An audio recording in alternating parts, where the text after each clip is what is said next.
up, I laugh at the day I'm fed up. Helmet strapped, playlist on. I laugh at the RPMs as they ramp up. Blacktop under me, I don't feel pain. Zigzag to the beat like I own that lane. Kinda wild, kinda stupid, still I do it again. 1, 2, 3, 4, 5, count me in, I'm coming alive. 3, 2, 1, hold. As he pulls out a heavy wooden chair for the weary serpentkin. He bellows toward the kitchen for the largest plate of roast and roots in the building, then pulls a double pour of his finest amber ale. Dan sinks into the seat, the weight of the shadow cat's head in his pack, finally resting against the floorboards. Hold still, this will sting less if you don't squirm. Nima circles the bar with a bowl of steaming water and fresh linens. Her hands are quick and steady as she dabs the purple gore and forest muck from the gashes on Dan's ribs. The warmth of the water and her careful application of a stinging herbal wash begins to close, the ragged marks left by the cat's claws. A soothing heat spreads through Dan's torso, knitting the torn scales and easing the deep ache in his bones. Near the hearth, a halfling in a velvet coat trimmed with faux ermine swirls. A glass of expensive wine, Percival Goldspoon, adjusted his silk cravat, his nose wrinkled in a permanent sneer at the rustic decor of the tavern. Do enjoy that meal, Serpent. It likely represents the last bit of charity the Balewoods can afford. Once the New Moon Fair concludes and the debt is called, this drafty barn will finally be under proper Goldspoon management. My father has such delightful plans for the cellar, none of which involve muddy rangers or farm animals.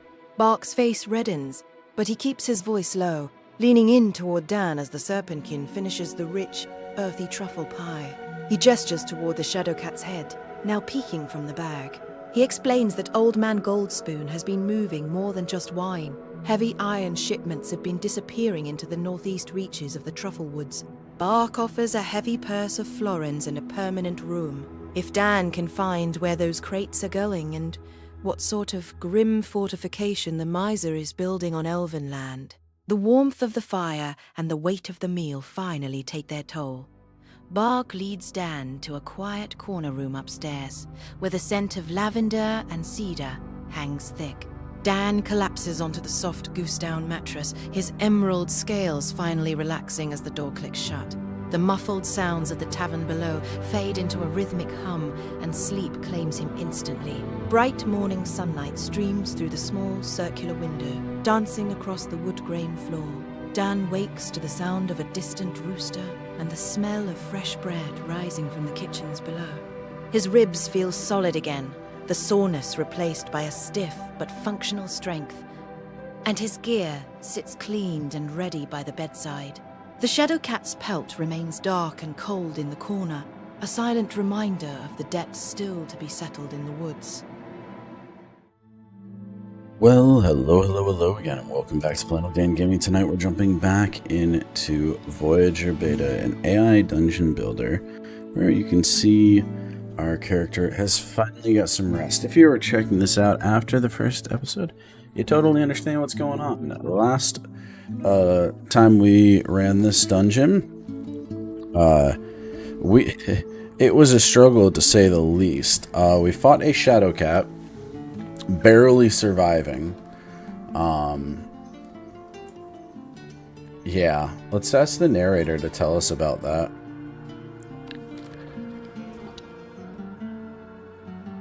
Happened in the fight with the shadow cat. Let's let her tell the story. And yeah, so but basically we did that. We got a shadow cat pelt, which I have turned into a shadow cat recurve bow with +3 archery, +5 stealth, and +4 attack. So a pretty solid weapon starting us off, considering it's only day 2. Yeah. Probably sell some of this stuff to clear it out of our inventory.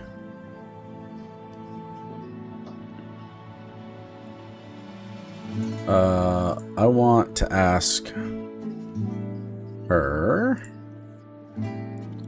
how do you make it? Can you teach me?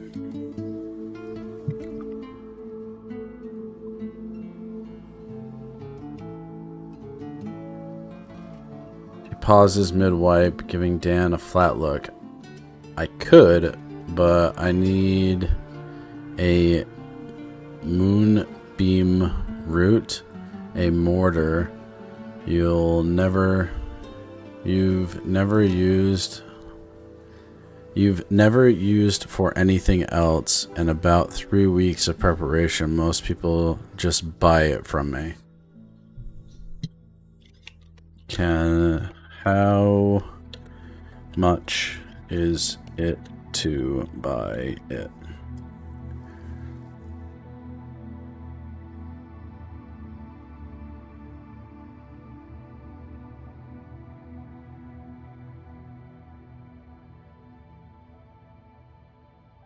Go back to the story over here.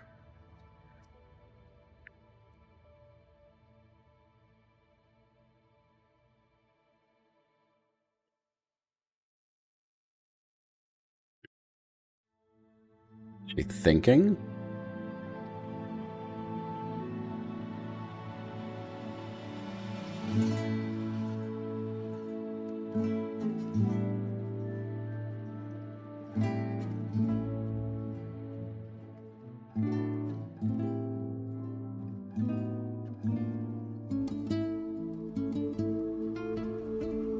Okay.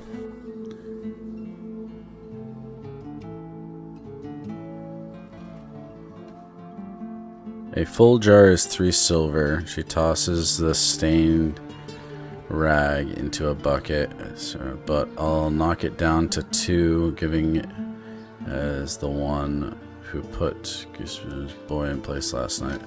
It's worth a discount. I'd like to buy 1, please.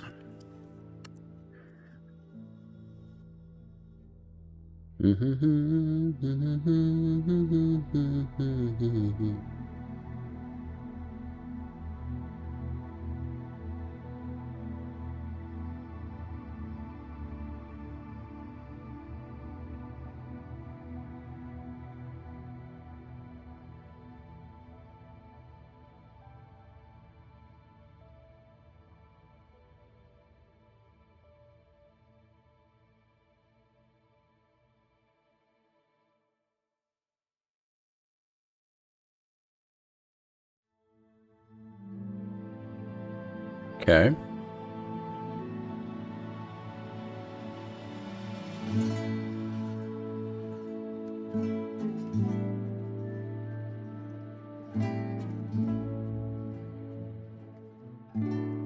Maybe. Usually it's pretty quick. She nods once under the box. 2 silver. Don't go to waste it on scratches you get from brambles. This batch took me months to sleep. Thank you.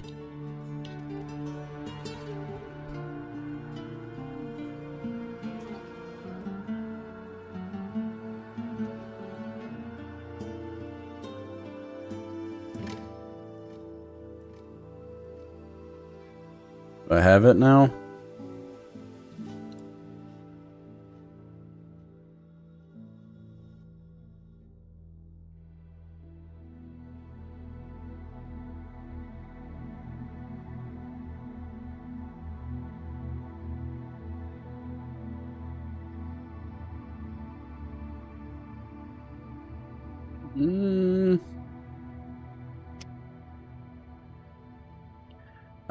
I should have a jar. A full jar.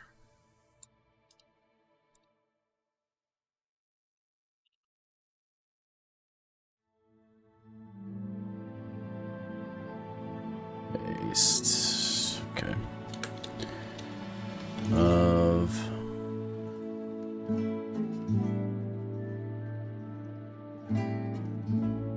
wash. Where is it?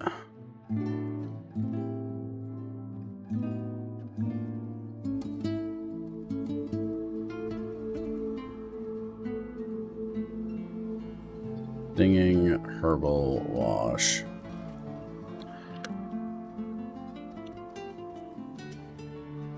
I bought, paid for. Did she take 2 of my coins? No. Okay, I gotta run that through. Herbal wash I paid for. It was 2 florins. It was 2 florins given to Nezuma for a full jar of the healing herbal wash. Let's see if the narrator can fix that.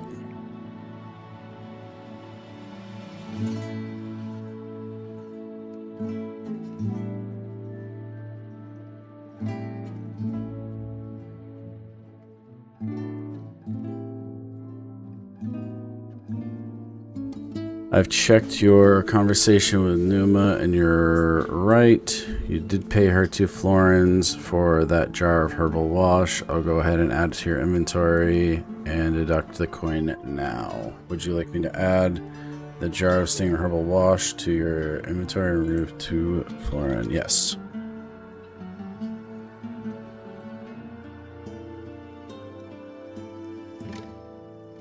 There we go.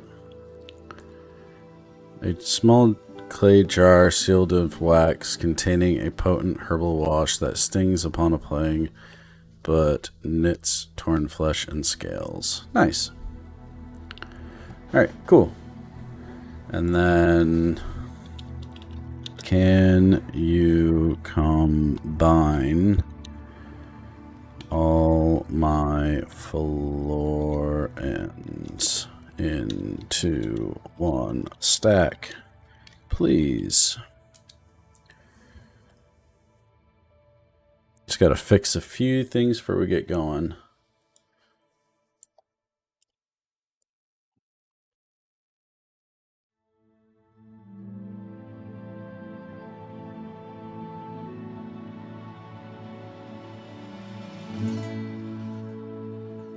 There we go.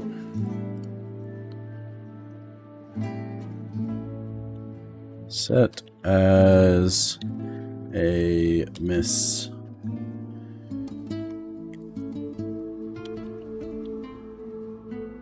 And not as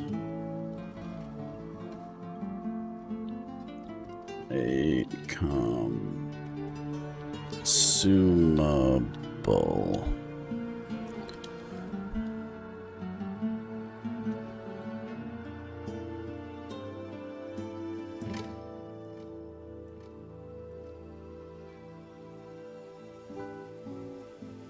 Consolidate it into 7. So category consumable. Yes. So like this thing does have a few quirks, but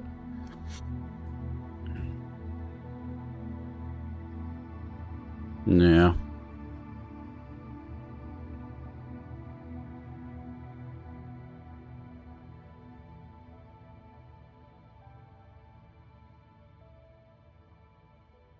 All right.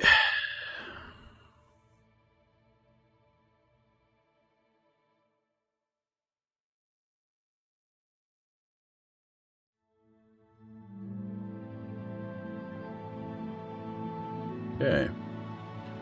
Let's check our journal.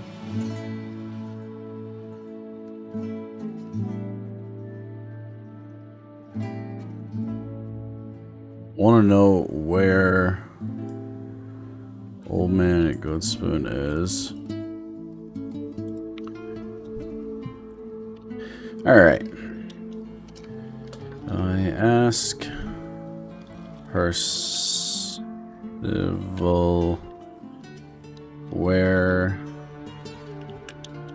is I have a shadow cat head as proof.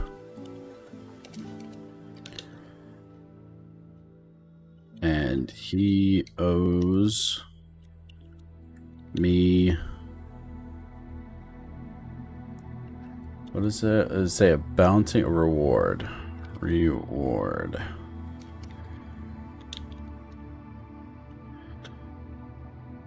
After that, I go to the blacksmith and ask if I can use stuff to make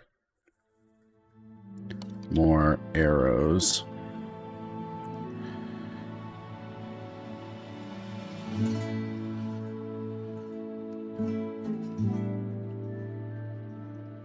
After that, I use venom and coating. How long does that last? And that's just super good because of paste. You can coat arrows to deliver. And to allow some blah blah blah. Creature stuck with the arrow to resist the effort. Bonus plus 10. Cooldown 20 turns. Venom and coating on the arrows and on the what was the knife called? That was Neo was giving me a hard time last night, saying I should be coating Fang dagger.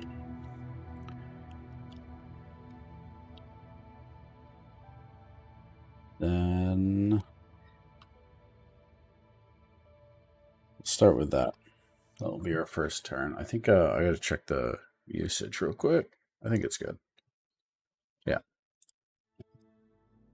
Dan turns his yellow gaze toward the hearth, where Percival is still nursing his wine with a look of bored disdain. The Serpentkin's boots thud heavy on the floorboards as he approaches the velvet-clad halfling, the dark stain of the shadow cat's head visible through the canvas of his pack.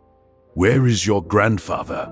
I have the beast's head as proof, and he owes me a reward for doing his men's work.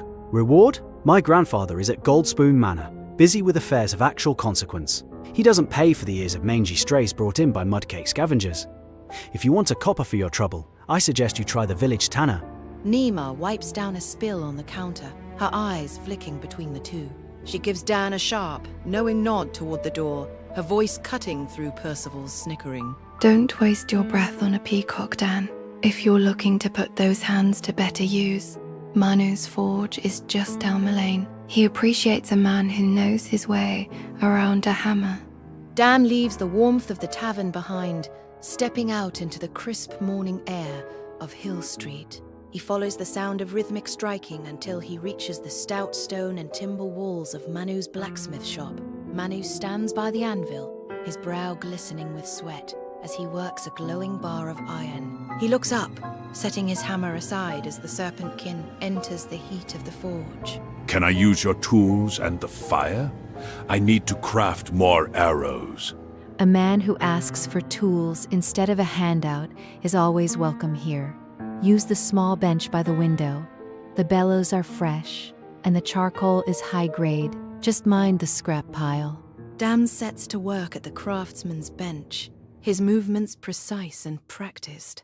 He selects straight-grained shafts and fits them with iron tips, the heat from the forge keeping the metal pliable as he hammers the heads into lethal, needle-sharp points. The smell of hot iron and wood shavings fills the small shop as he finishes a fresh batch of arrows, his vertical pupils focused on the minute details of each fletching.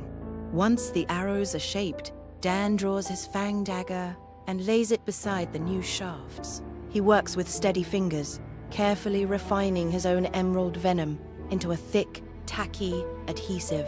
He coats the dagger's edge and the arrowheads with the translucent toxin, the coating shimmering slightly before hardening into a stable, deadly film. The venom is a part of him now bonded to the tools of his trade, ready for whatever waits in the deeper reaches of the Everwood. Nice. We got 10 more arrows. Used a little bit of stamina. What is the info on my venom? I want to get like kind of a set rule on that.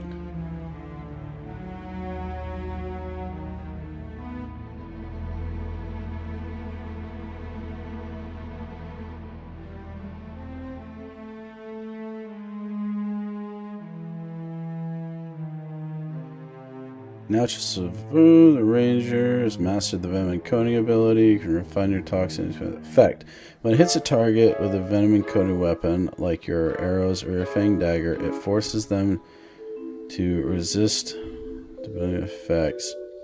In past encounters, it would cause searing pain and even paralysis in creatures like the Shadow Cat.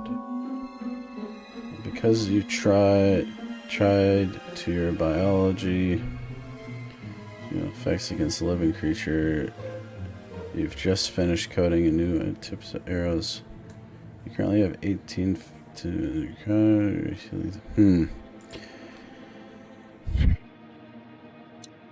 How long does the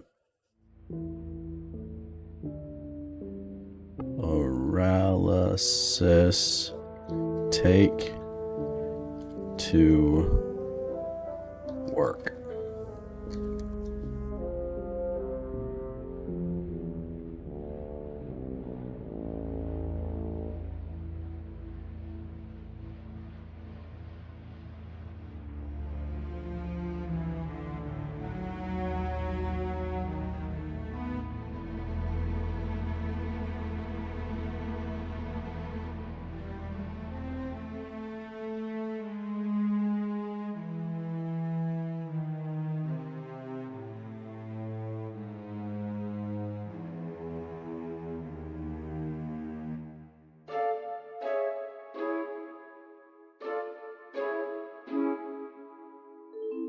And we set that as a rule.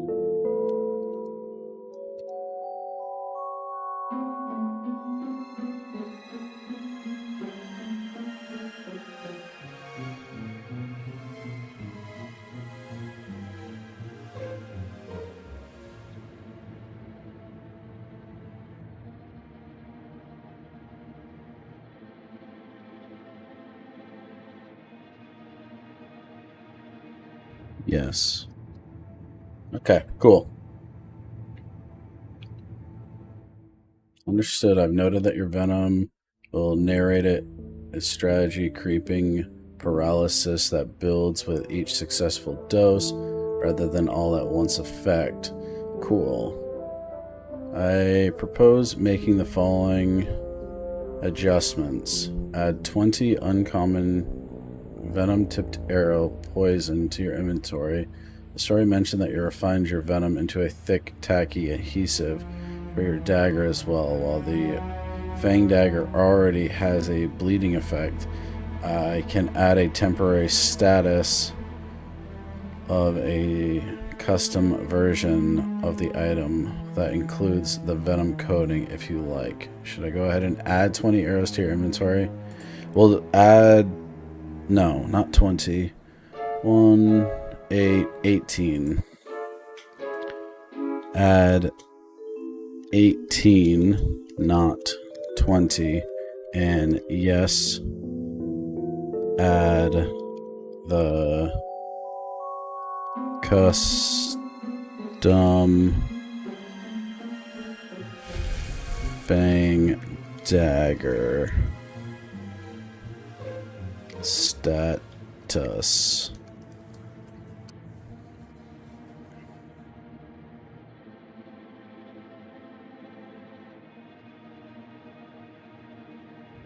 Okay.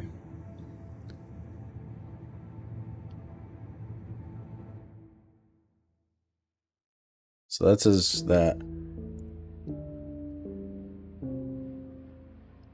I need. Wait, I can drop them, right? Yeah, remove.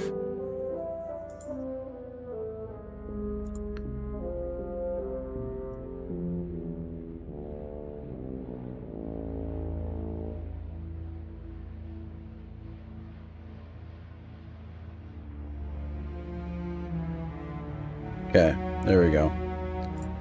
Alright, so now that should be fixed and fair and even.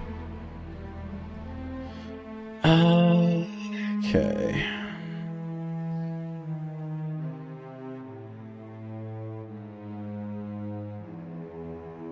Hey, noob.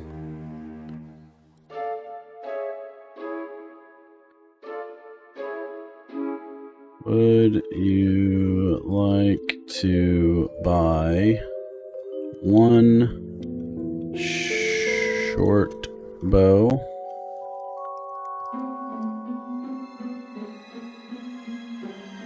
Let's poppin'. I'm a splith, not a fetcher. Bows or greenwood work. You want old man Willoughby up past the mill for that. I can shoe a horse. Okay. Alright. How about an iron dagger? Would you like to buy one iron dagger?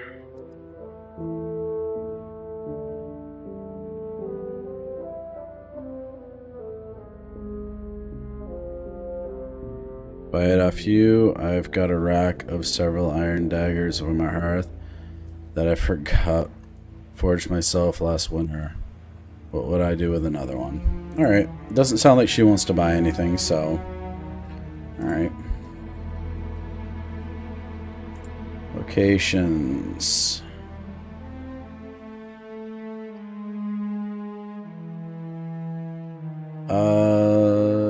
That's not right.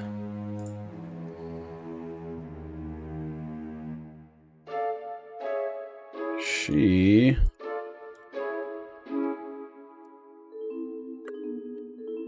just told me about a new location. Dan doesn't know how to spell. Dyslexia, bro. It's so annoying. Did the AI take over the world yet? No, not yet. This is, I do like this though, the Voyager thing. It's kind of fun. Well, it sounds like Mila mentioned there was a place based on that. What she said. Would you like me to add that to a location just past the mill? Since the new spot was brought up, it isn't on your map yet. Would you like me to create an area for you within Homestead? Head over there. Yes.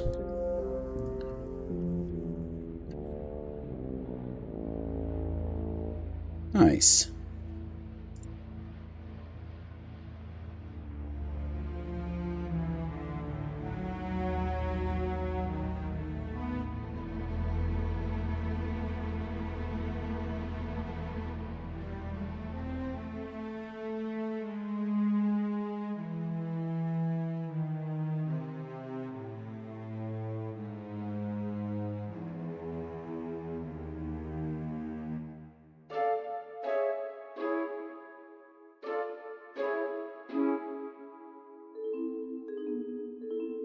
Create a new area. Old Man Willoughby's Bowery.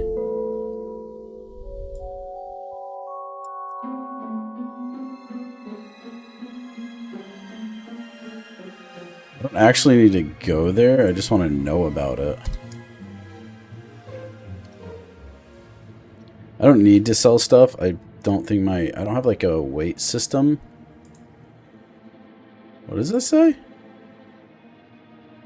Venom coating? Coat?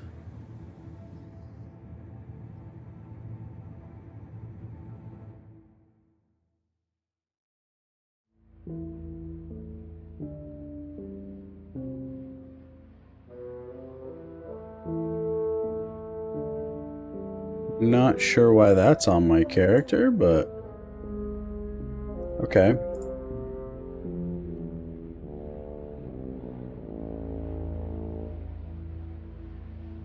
Okay.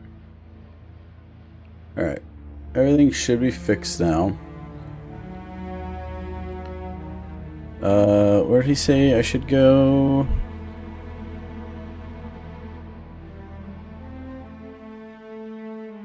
Goldspoon Manor. I head to Goldspoon Manor to talk to the old man. Gold Spoon. About getting the reward for the Shadow Cat. There we go. Yo, what's up, Neo? Hello, woke up like 30 minutes ago. Oi, I'm ready to go shopping. LOL. Dan gathers his newly fletched arrows and slides the heavy, blood-stained pack onto his shoulders. The heat of the forge fades behind him as he steps toward the door, his eyes set on the large stone estate crowning the northern hill. Heading up the hill, then it's the big stone house with the slate roof overlooking the valley. Just a word of caution. Dan, the old man, is prickly as a briar patch about uninvited guests. He usually prefers his own lackeys to strangers from the woods, especially ones carrying trophies that smell like ozone and trouble. Dan leaves the forge and climbs the winding path of Hill Street, passing neat vegetable patches and round halfling doors, until the modest homes give way to the manicured hedges of Goldspoon Manor. The house is a sprawling affair of grey stone and fine timber, far grander than any other structure in Hillholm, with tall windows that look down on the village like cold eyes. Two sturdy-looking guards in plum-coloured tabards stand by the heavy oak front doors, their arms crossed over leather breastplates. One guard steps forward, his hand resting on the hilt of a short sword as he takes in Dan's emerald scales and the dark, dripping bottom of his pack. He signals for a servant, who scurries inside and returns moments later to usher the Serpentkin into a study, filled with the scent of old parchment and expensive pipeweed. Old Man Goldspoon sits behind a desk of polished mahogany, his sharp eyes flicking from Dan's face to the pack. My grandson mentioned a persistent scavenger was making a nuisance of himself at the tavern. I assume you didn't climb my hill just to show me a collection of forest rubbish. If you have something that belonged to me or something I might want, place it on the rug and speak quickly. I have a fair to manage and very little patience for the dramatic. Okay, so he's gonna make me like have an actual conversation. Okay.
Alright.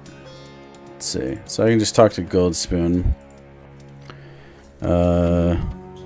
I saved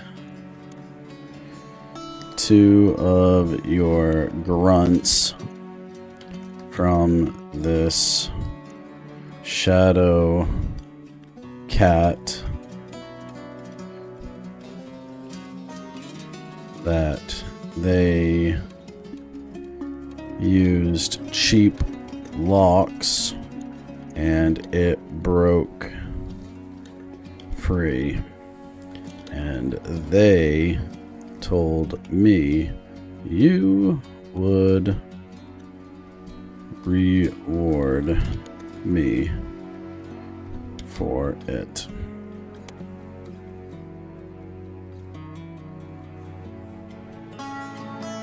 See what he has to say. This stout halfling is dressed in oversized velvet coat. A thin smile crosses the face as he studies his head on. You set the head on the rug. 2 of my men, you say, running from a cat. They were paid to handle. Interesting. Very interesting. He reaches into the drawer and pulls out a small leather pouch, tossing it in the desk, where it lands with a heavy clunk. 50 silver for the head and for not letting my investment wander off and terrorize the village. Consider it a good gesture of goodwill.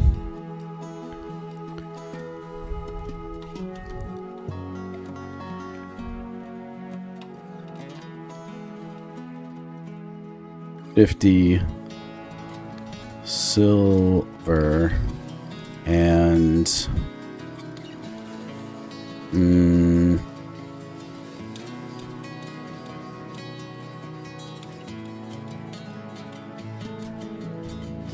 50 silver and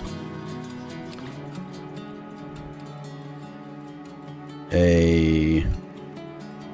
Oh, what's the thing that you put on? 50 silver and I keep the head.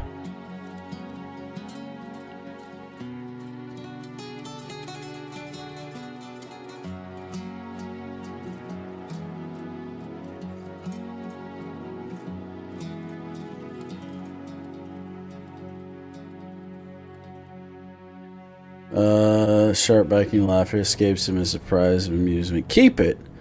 What in the 9 hells would a serpentkin do with a shadow cat's head? Mount it above your cot, sell it to the local hedge witch for a handful of copper. He waves in a dismissive hand. Take the head. I'll start thinking in a day or two. It'll start stinking in a day or two. 50 silver is more than fair for a dead cat and a story I half believe. Okay.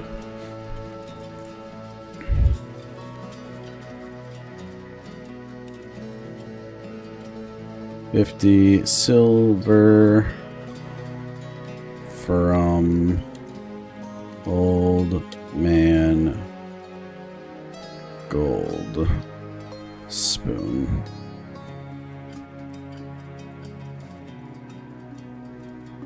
Oops. Silver.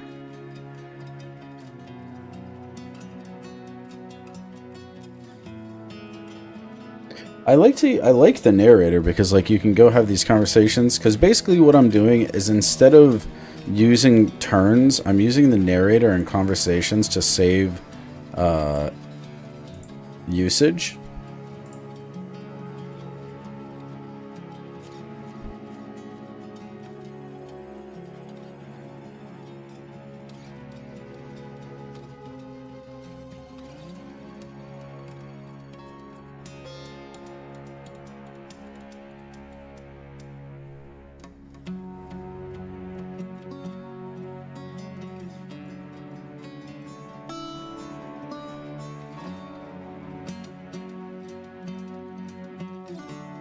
Lauren is gold.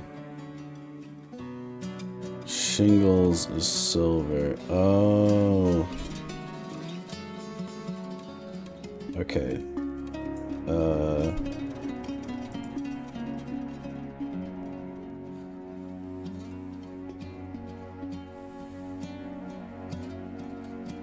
He said silver, so I guess I have silver.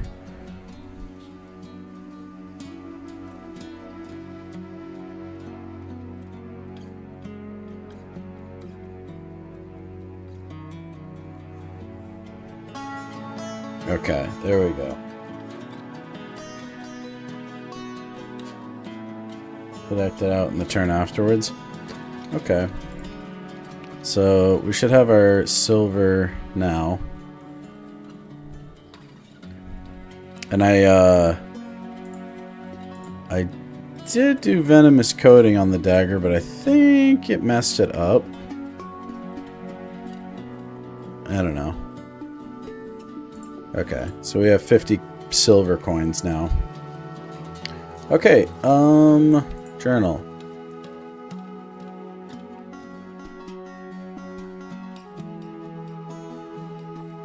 Okay, well, while we're in here, as we're here,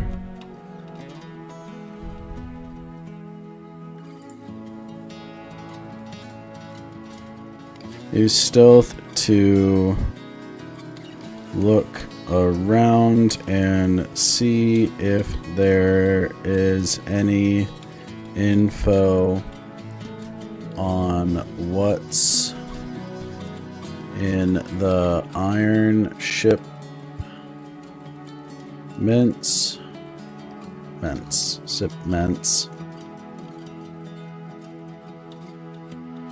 going into the truffle woods. Then leave and head to the truffle woods. Okay, let's see what happens. Dan scoops the heavy pouch from the mahogany desk and slides the dripping Shadowcat head back into his pack. He offers a shallow, wordless nod to the old man before turning to leave the study. As he moves toward the heavy oak doors, his yellow pupils narrow, scanning the room for any hint of the iron shipments Bark mentioned. His gaze catches a stack of thick vellum ledgers on a side table, topped by a loose manifest marked with a charcoal seal of an anvil and a crescent moon.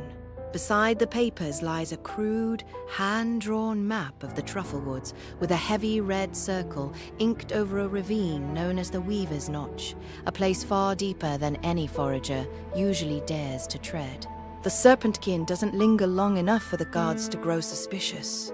He slips out of the manor, his hobnailed boots crunching on the gravel path as he skirts the main road to avoid being followed. He cuts through the back orchards of Hillholm, moving with a silent, fluid grace that belies his injuries. Once the manicured hedges of the Gold Spoon estate fade from view, he plunges into the shadows of the silver birches, heading northeast toward the dense, ancient canopy of the truffle woods. The air grows cooler, and the scent of damp earth and rotting leaves thickens as Dan pushes past the familiar brambles where he found Phineas. He navigates by the memory of the map he glimpsed, following the faint, jagged line of the Weaver's Notch. The forest here is older. The oaks are gnarled giants with limbs like grasping arms, and the silence is heavy, broken only by the occasional snap of a twig beneath his feet. He soon spots the deep, muddy ruts of heavy iron-bound wagons carved into the forest floor, leading straight into a narrow gorge choked with thick fog. From a high ridge overlooking the notch, Dan crouches low in the bracken. Below him, the iron ruts terminate at a makeshift stone gatehouse that looks far too sturdy for a simple forest outpost. Guards in the same plum-colored tabards as the manor sentries pace the ramparts, and the rhythmic clink of metal on metal echoes from within the ravine. A large iron crate, identical to the one that held the Shadowcat, sits on a flatbed wagon near the entrance, its door hanging open to reveal a lingering trail of violet sparks on the floorboards. Who are you? Mercenary captain. Oh, okay. Alright. Well, we'll do that for now. What we're going to do is we're going to switch gears and get into our other campaign with Neo and Yoda. So we'll run this.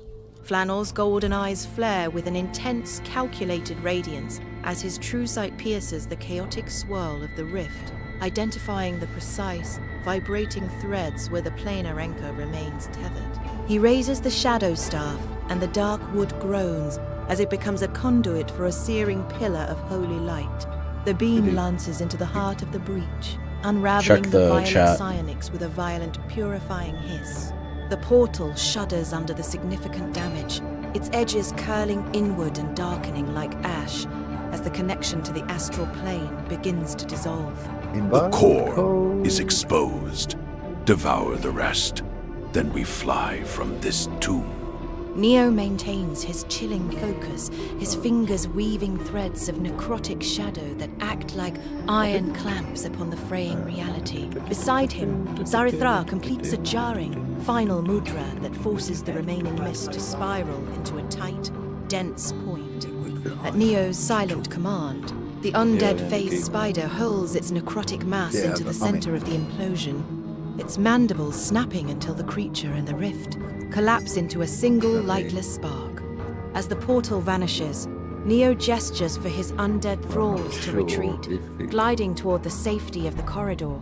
Cyrus anchors his massive feet into the cracking stone, his demonic blood burning as he takes the full, crushing weight of the ceiling onto his shoulders. The metal of his plate mail screeches and deforms under the pressure, but he holds firm, his muscles quivering with the strain of a demigod. He remains a living pillar of defiance, eyes locked on the exit until Flannel's light signals the rift's end. Only then does he shift his weight, his immense effort providing the final seconds of stability needed for the others to clear the kill zone. Septimus Hallow lets out a roar of absolute agony, his joints locking as he helps Cyrus hold the sagging slab long enough for Brunhild to move. Brunhild Hammerstone slams her boot against a stone wedge, locking the structural support before grabbing Cora Travis by the collar.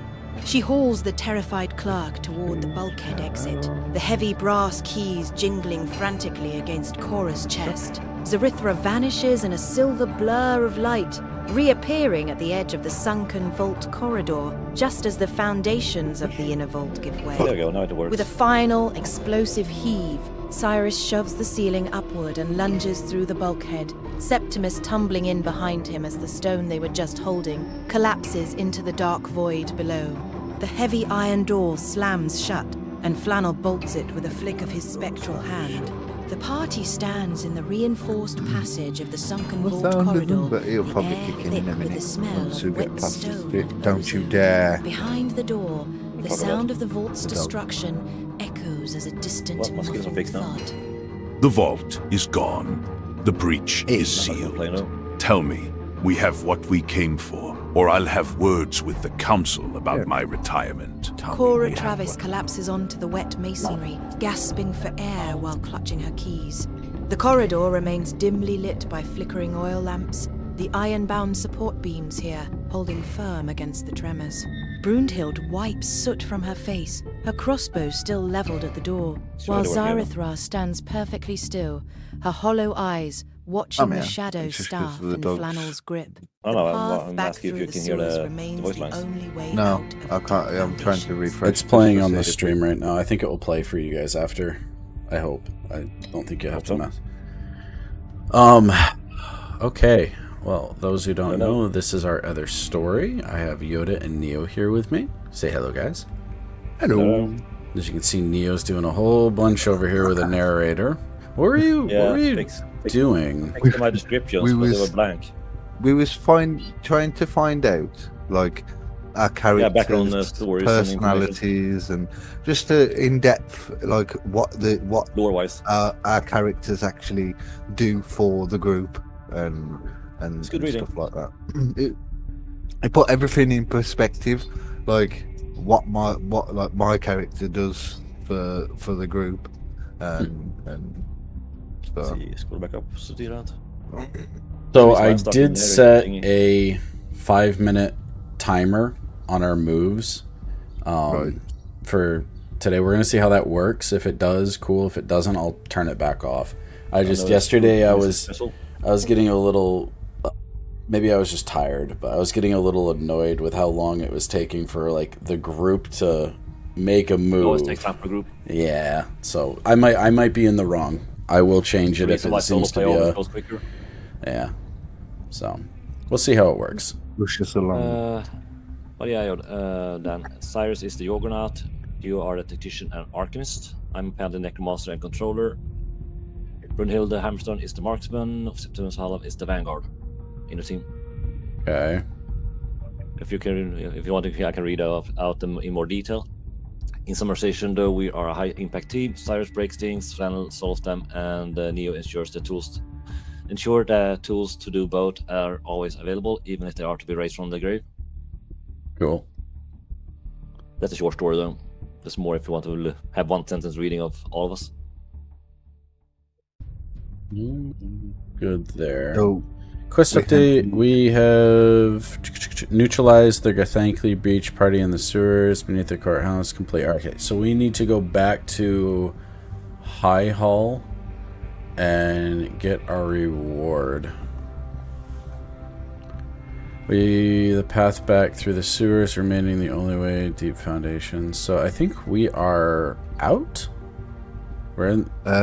what's our location in the world? What does it say right now? Sunken Vault Corridor. So we need to head out.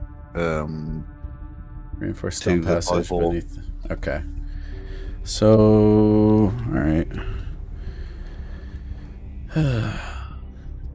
Oh yeah, I forgot it doesn't let me like see the bar above. Huh. What part? My skills. Yeah, it's glitch. It's cut out weird. Use investigation. But yeah, I had a lot of skills that had no description of what they are used for and how. That's why I had a lot of things happen with Nether. I did that with the old room code, so the Nether dig things, but I couldn't see it because of the code not being updated.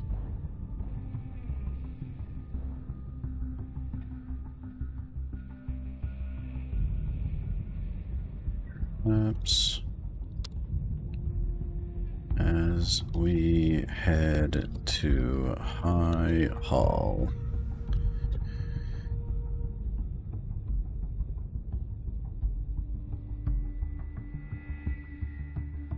Character skills. The time is running. Yep. Well, think about this when I have only 2 minutes to do stuff and we have no clue what to write. Or loot. It's not 2 minutes, it's 5. Yeah, no, but it's when you did this, we had 2 minutes and it was stressful. I barely made it. Yeah, 2 minutes is too little. I'm hoping 5 minutes. My brain is doesn't okay. work in those time frames. Yeah. It just pushes us along a little bit faster, but if once we've all yeah, what it means that in my case, videos that write anything and then hope for best because you mistype everything. It was that kind of level for me. Is it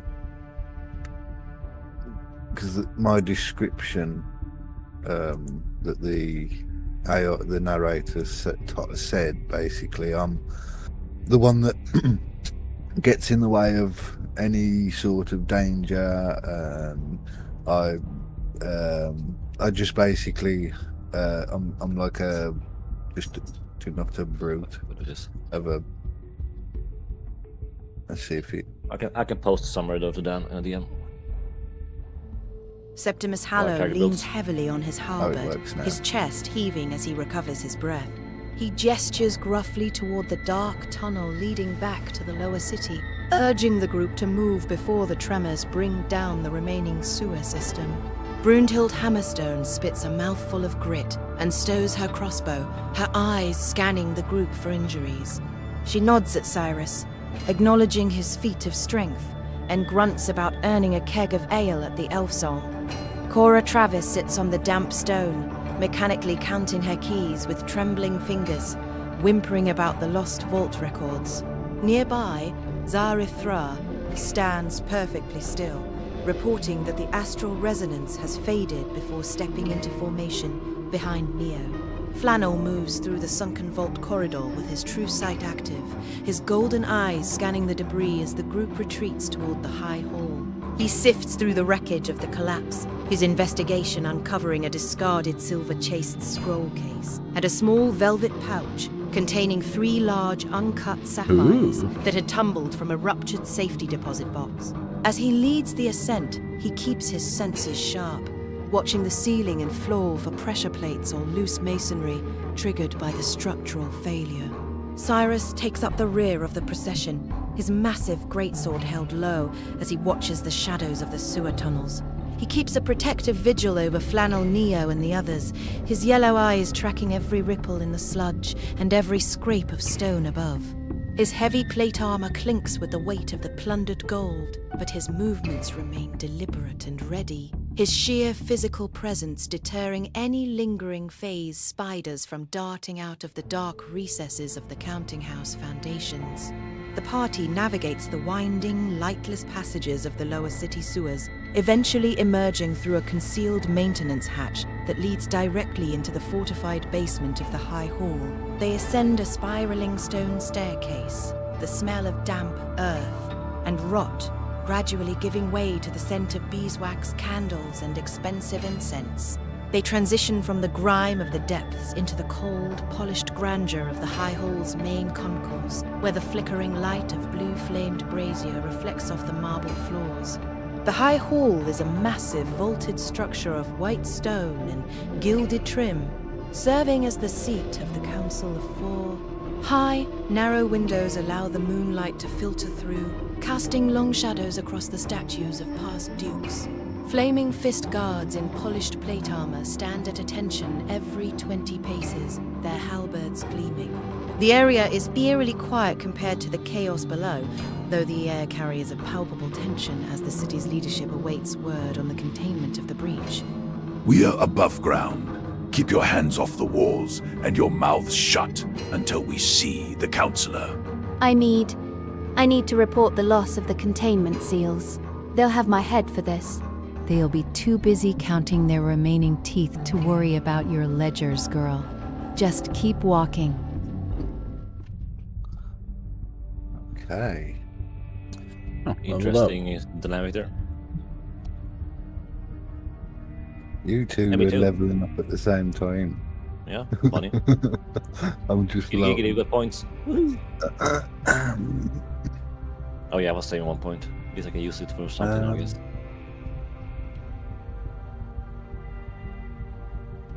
I still need rest of use anything of, well, purpose, more or less.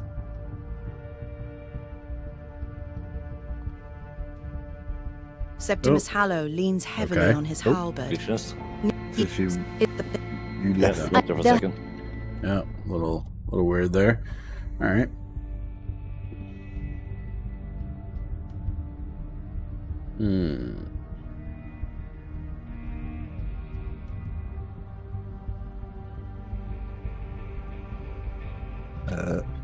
Did it crash? Well, should I be playing around with insects or dancing with light, basically?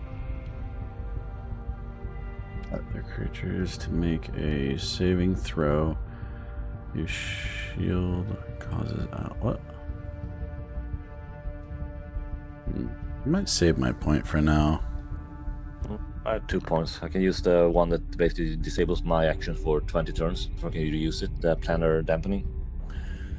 Or I can get one of the 3 cantrips that I can use whenever. Did it glitch out or something? Because I've only got one held, the hammerstone spits her mouth full of grit, and the stoves look like a crossbow. Her eyes scanning the group for injuries, and it stopped there. I skipped. Yeah, but it's stuck for us. It's stuck. So we refresh, I guess. Nope. I just refreshed. Yeah, the last I see is Brunhelm, leans heavy on the halberd, her chest heaving as she recovers. Yeah. Or recovers his breath. Hammerstone spits a mouthful grit and stows her crossbow her eyes, scanning the group for injuries, and it says, "Only you can skip." Yeah. Shame hero. I've refreshed mine twice. Yeah, it did help. Sit desync the dialogues. On. Current Very. In the area called High Hall. Okay. We go to... I would assume then that you have prompt now, Dan. Yeah, I can type. Can you? Not? Yeah, no, we can't. We're stuck now. We are stuck. We will be timing out if you do that, basically. Okay, hold on. Let me refresh. See if that helps. Should do. Something happened now with the dialogue, at least. It didn't do nothing? No, it does. Oh yeah, it did. Yeah, it did. No, Yeah, it works. no. We'll see if it works now. Yeah, it works. Prompt is here. Let's see if it reads. Okay. Well, after prompt, yes.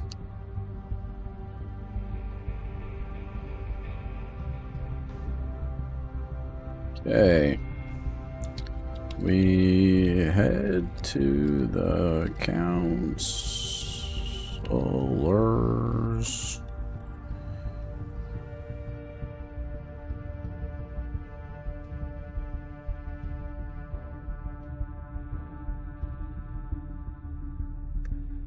Chamber? But where are we supposed to head? The counselors. Vaughn wants you to the city. Counselors. I guess we go see Counselor Vaughn. We head to see Counselor Vaughn. We tell what happened. And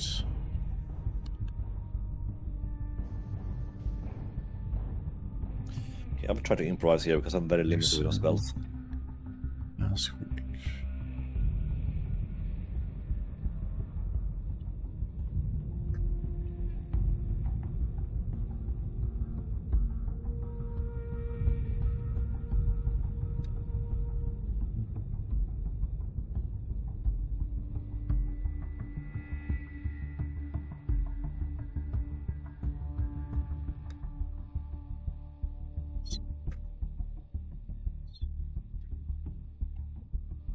Did you text something? Hold on, I'm going to my dialogue.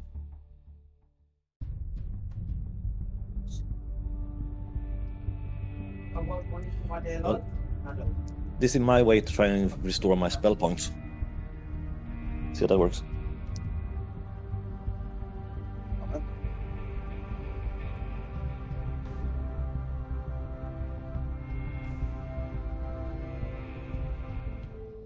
The party ascends the polished marble stairs of the High Hall, their muddy footprints marking the pristine white stone.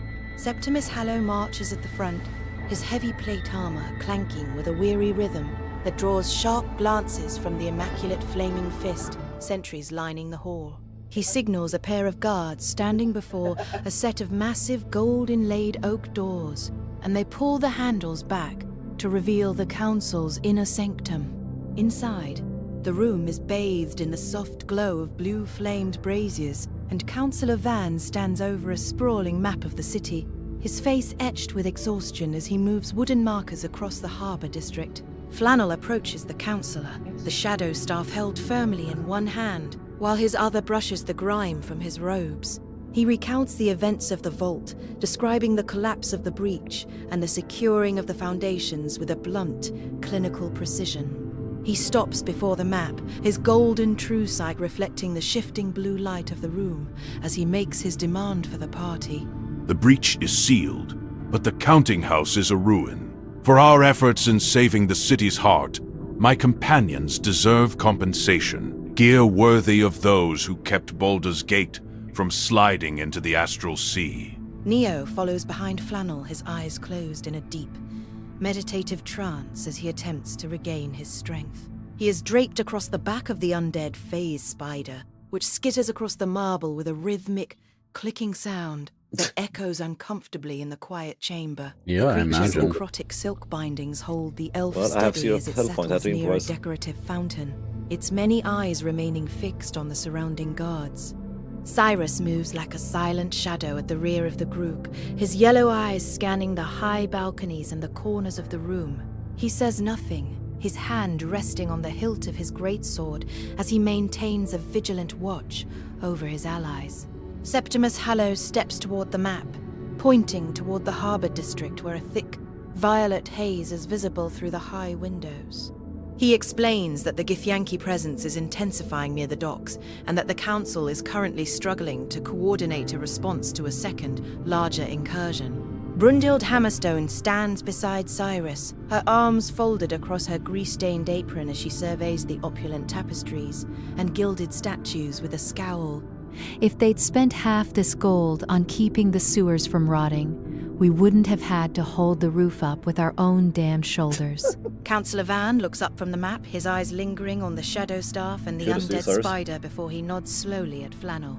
He signals to a nearby page, who hurries toward a heavy iron chest near the back of the room. Van remarks that the city owes them a debt, but warns that the Githyanki have already established a new anchor point in the Low Lantern, a decommissioned tavern ship currently being used as a staging ground for their raiding parties. He promises that the armory will be open to them once more, but notes that the council requires their unique talents to sever the new tether before the entire harbour is lost to the fog. Guess that we got a new You mission. cheeky freaking bastards. Like, hey, you know, here you go. Well, I have a ability now that works with it, the planner thingy. What is it? Did they say we was allowed to look Yeah, in planner the dampening. armor chest?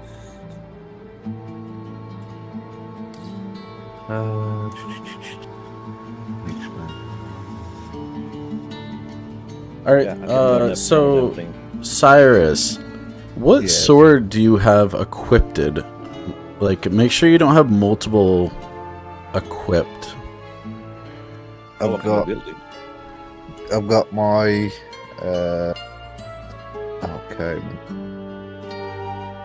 Unequip that because I've got 3 weapon slots. Yeah. I've got my serrated longsword. Let's have a look. I did have a dagger somewhere, but I think I lost that. I think I stabbed it into the. Oh no, I got it. No, I've just got my. Well, I got a leech kind of ability. Or leech, I mean. Because I've got a weighted chain as well that I picked up.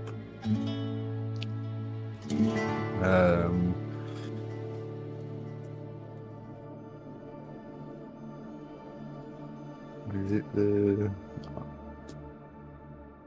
Oh. Yes. In a chest. It was a beautiful. Oh.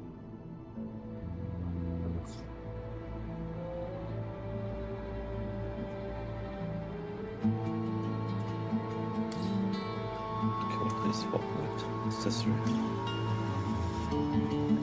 Okay, bro. The Interesting. I have something that I don't even have any buffs to.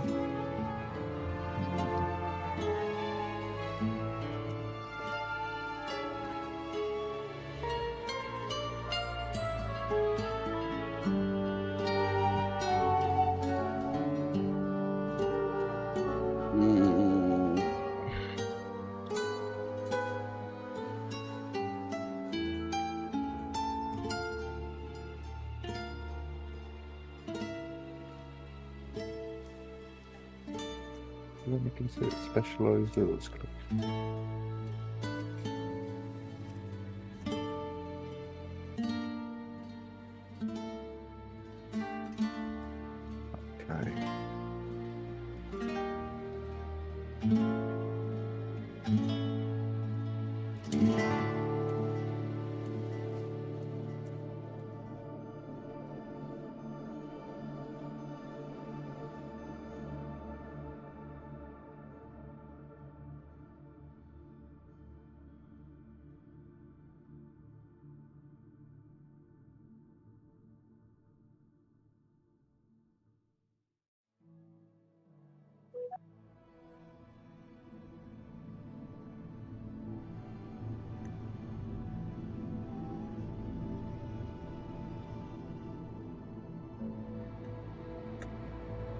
Should do, Cyrus, you should change it to you use, like, perception or investigation. Okay. Whatever your higher skill is. I haven't got any perception or nothing like that. I'm trying to... Something that has to do with your class. I head to the armor chest.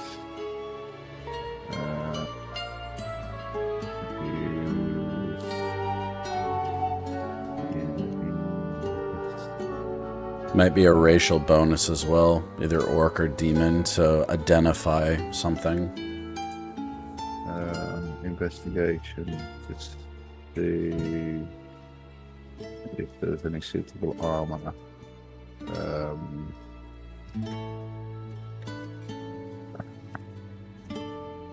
See if there's any suitable armor set for my frame, or I think something does me.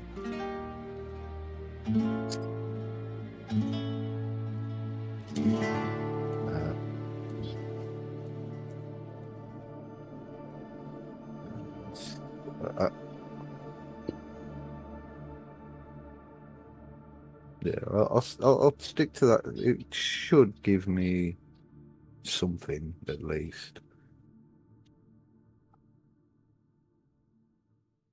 Did mine go through? Councillor Van steps toward the heavy iron chest and Ooh, I got a throws great open the success. lid with a gesture of weary Yeah, generosity, nothing. the metal screeching against what the I do marble this. floor. He tells the group to take what they need for the assault on the Low Lantern, noting that that we're the already going treasury's in. loss is the party's gain if it keeps the Githyanki from the docks. Septimus Hallow stomps over to the chest and begins pulling out pieces of heavy steel, checking their weight and balance.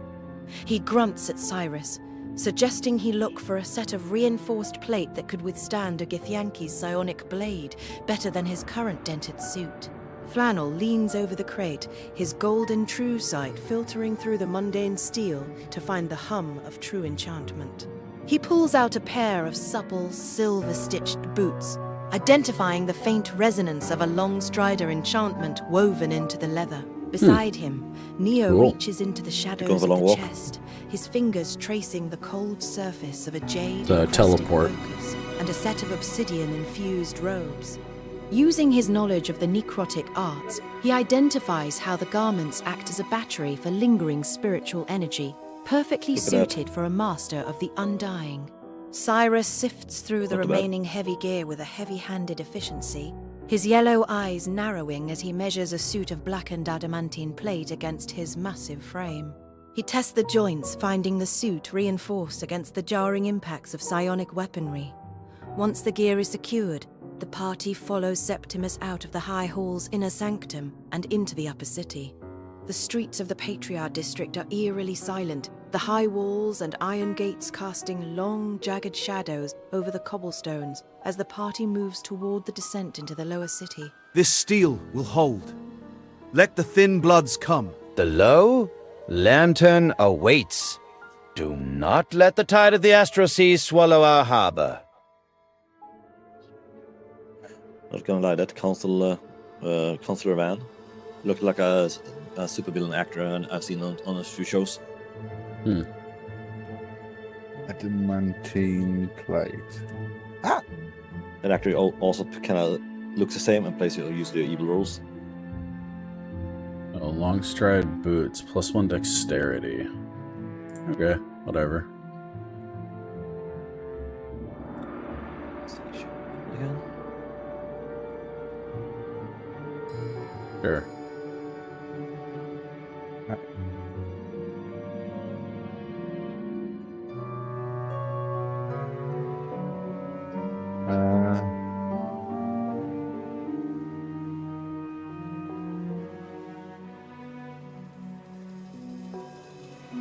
Okay. Interested that was one that the guy got an ass to get him.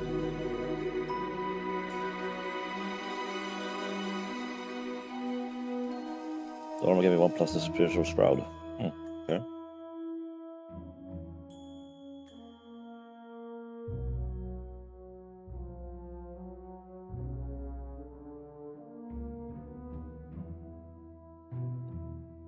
At least I don't have my martial artist, monk, GI, whatever. Not a kung fu fighter.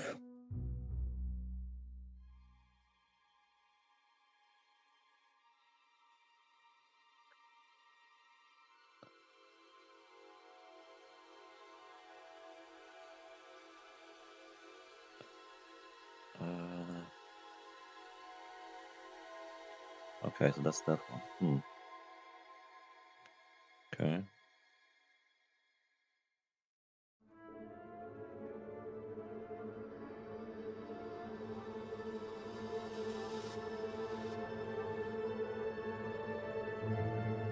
Human. Okay, I'll do that.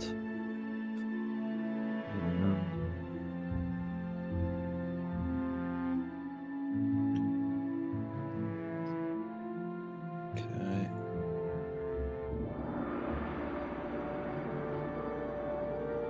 I need way more items to occupy my empty slots. Did you get? Huh? Obsidian infused robes. Wow. Yeah, Okay. that's a +1 to Spiritual Shroud. The cold armor spirit cannon. Jade encrusted focus +1. Yeah, that's 1+ to necromancy.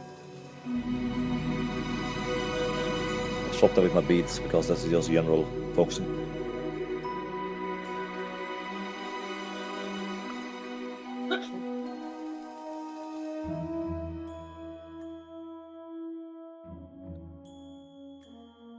No lacking a cloak, head armor, hands, feet. Oh, interesting. Did everyone know that Panda Necromancer has 3 feet? Nope. Panda do. I wonder where the third is. Please don't answer that one because I know.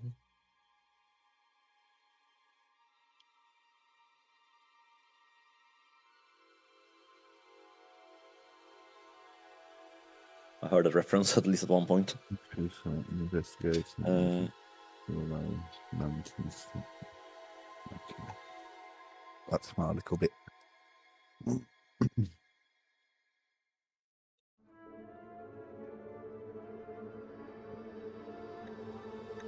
It probably doesn't make sense, Dan.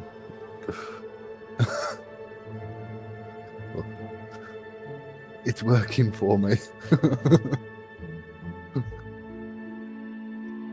Okay. One asked me as meditate on the back of a spider. Are you using your spider as a Mount, sort of mount? Yeah, transport. Well, I said my spell slots don't want to go anywhere and didn't help me the first time, just gave me a random ability. You could actually stay on that during combat. You can probably phase back and forth. I have no clue, to be fair. I could roleplay with it, see what AI thinks about it. There go pieces. I mean, in a already single have stack, ability really that total makes on- it so if anyone hits me, the spider takes hit on me. Yeah, there we go.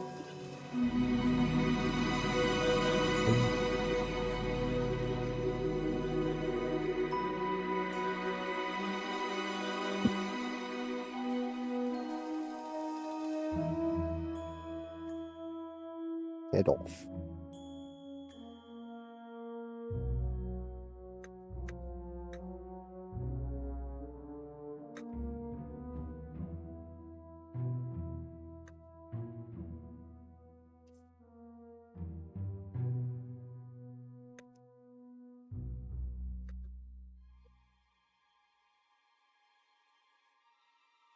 See if this works.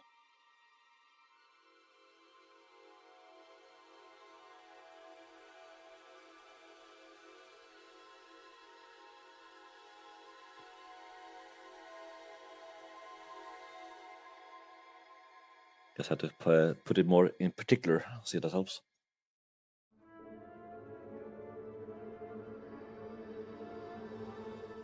Septimus leads the descent through the massive, reinforced gates separating the districts. The transition from the upper city's marble opulence to the lower city's suffocating fog is immediate.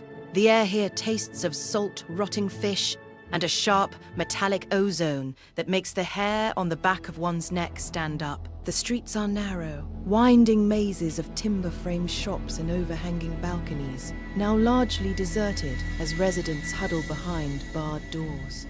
Flannel moves through the gloom with a predatory grace, his golden eyes glowing as true sight reveals the world in stark, unfiltered clarity. He spots a discarded merchant's pouch snagged on a barrel and a silver ring glinting in the gutter, his hands moving with accomplished speed to pocket them before the others notice. His investigation reveals more than just trinkets. He notes the way the violet fog clings to certain alleyways like a living thing, marking the paths where Githyanki raiders have recently passed. Watch the eaves. The fog isn't natural. It's a trail.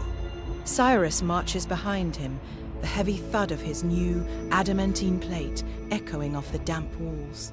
He periodically rolls his shoulders and adjusts the gorget, testing the range of motion in the thick, blackened metal. The fit is perfect, granting him a sense of near invulnerability as he scans the rooftops for the telltale shimmer of phase spiders or the silhouette of a Githyanki longsword. His presence is a cold, stabilizing force in the shifting mist. Neo, exhausted from the arcane strain of the vaults, sways slightly atop the undead phase spider. He closes his eyes, sinking into a shallow, restorative trance as the creature's rhythmic, clicking gait carries him forward. The world fades into a grey blur as he retreats into his mind to mend his fractured manner. Zarithra walks beside the spider, her silver blade drawn, her whispers about the pulsing tether at the low lantern serving as a dark lullaby for her master. Brunhild keeps a tight grip on Cora's arm as they pass the grey harbour docks entrance, Why is she where with the us? sound of lapping water is punctuated by the rhythmic, deep thrumming of the Githyanki anchor. I'm gonna tell her to go flinches at home. every splash, her keys jingling like frantic bells. ought to have other random Septimus drivers wrong. holds his halberd low, his gaze fixed on the looming shape of the tavern ship in the distance. Maybe. The party I don't halts know. at the edge of the docks, the masts of the low lantern visible through the thickest part of the DM violet haze. gave me good info. Hours pass Yeah, in I a see blur that. of motion and muffled sound, until the chill of the morning salt air rouses Neo from his slumber. He blinks, the grey fog of his slept a long sleep time. lifting to reveal that the party has moved into a derelict warehouse overlooking the harbour. His mana feels replenished, the hollow ache in his chest replaced by a cool, steady flow of power. The undead phase spider remains beneath him, perfectly still, its many eyes reflecting the flickering good light of a protective one, though. small hidden campfire. The interior of the warehouse is filled with crates of spoiled grain and rusted anchors, providing ample cover from the street. Septimus stands by a cracked window, his silhouette dark against the pre-dawn light, while Brunhild hunches over a whetstone, the rasp of metal on stone the only sound in the room. Cora Travis has finally fallen into a fitful sleep on a pile of burlap sacks, her key ring still clutched in her hand. The ship is a few hundred yards out. The fog is thickest at the waterline. If we're going to hit the lantern, we do it before the sun breaks the mist. What freaking sense does that make? You recovered all your spell slots? I did. That's a little... I feel quite happy with being Necromancer now, having my two lovely little minions here. Neo passed time for us. Now Guess it's so. dawn, so he slept a long time. No, we walked a long time, I guess. You went to sleep. Well, I said, I've had to travel so long. What should I say? If it was short travel, I would have been resting that long. Not my fault it took ages to get there. Well, I am big, so it does take me a while to unlock an end. I mean, before I rested too, but I mean, I only got one ability and no spells. Slowly is our fast-paced end. Okay, Tether of the low lantern. Nothing better to unlock at least. So we're in a warehouse at the minute. My second level spells per way is blindness, deafness, and ray of enfeeblement. And the gentle repose is just preserve our core spaces so that it cannot be renovated.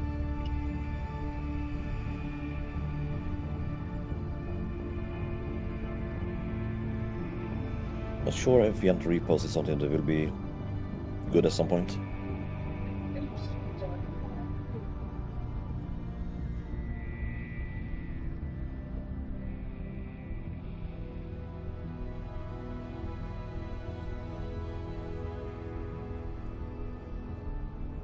could learn a fast life though.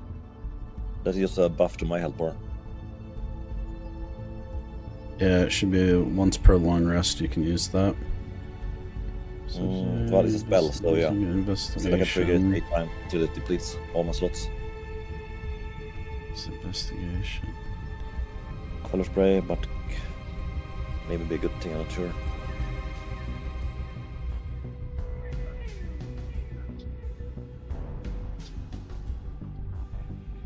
Ray of Fundamental takes half of the strength off on a target.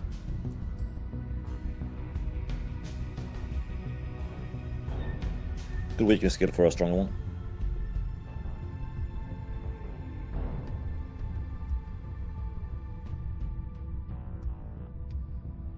Rift Anchor kinda makes me feel like I shouldn't take the plan or the dampening one.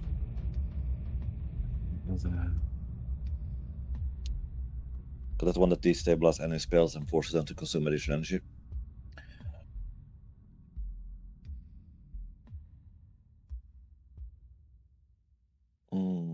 Yeah, you can weave strands to interrupt energy to fray its connection to the source plane.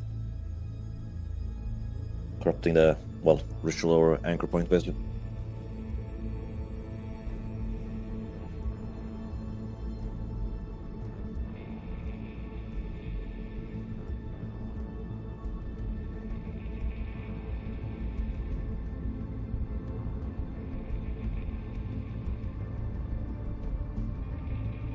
Did we send Cora away? No, I did not.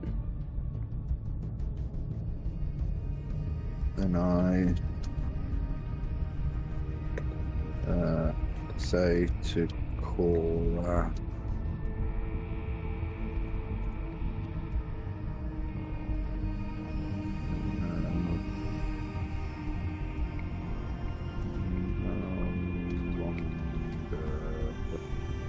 needed.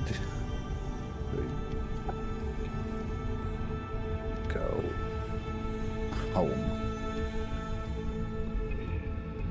Does that sound good? Fine with me.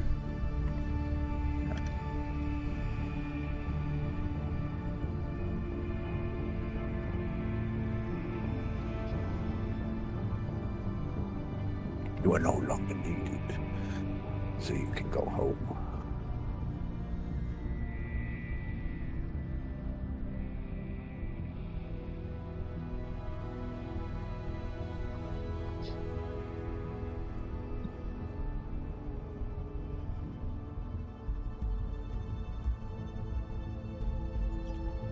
Like that, I guess.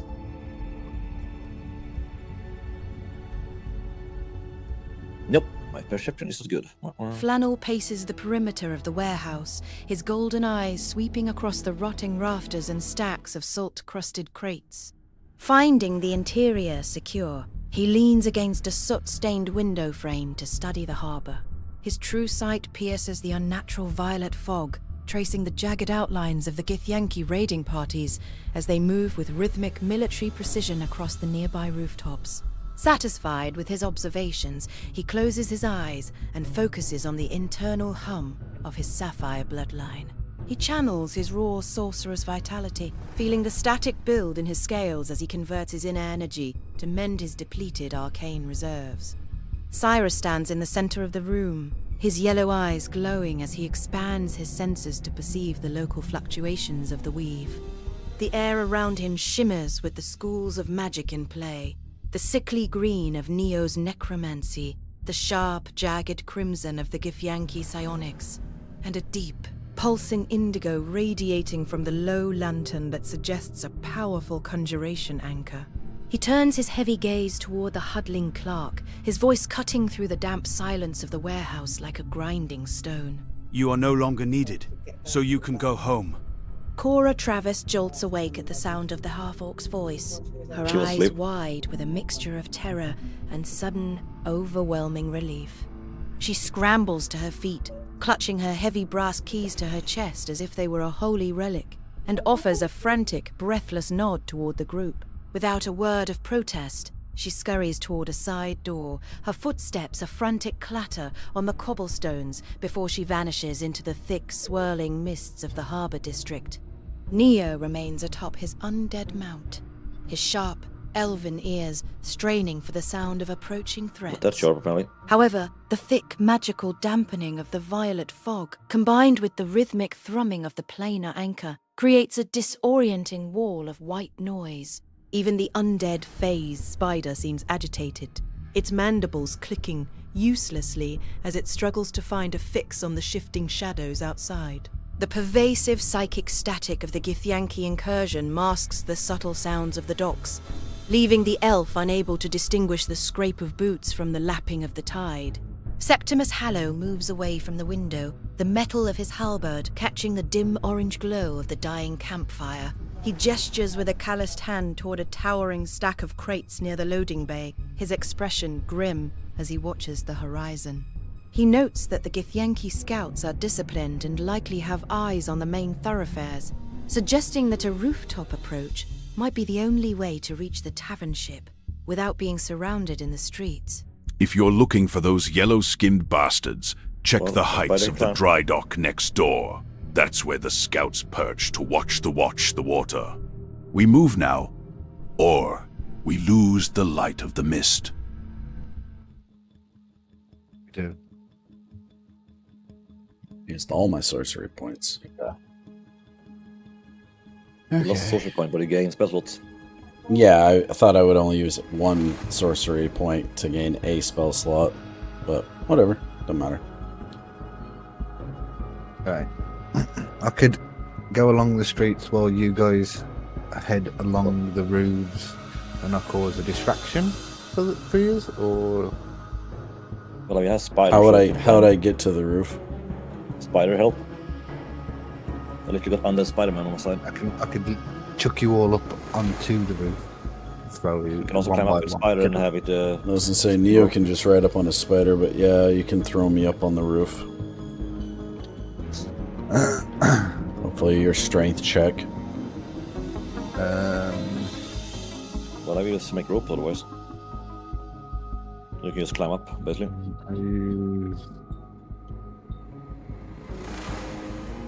But we...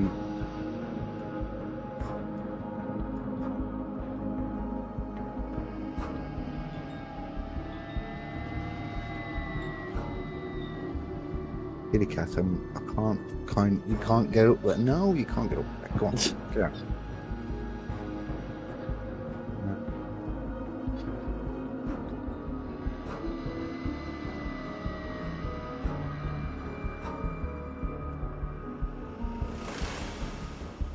Let's see.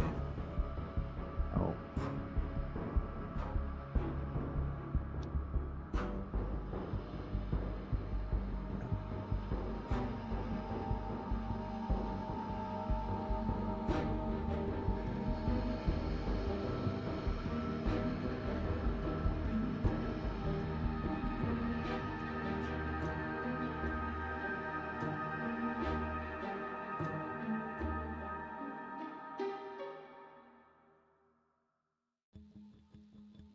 Roof.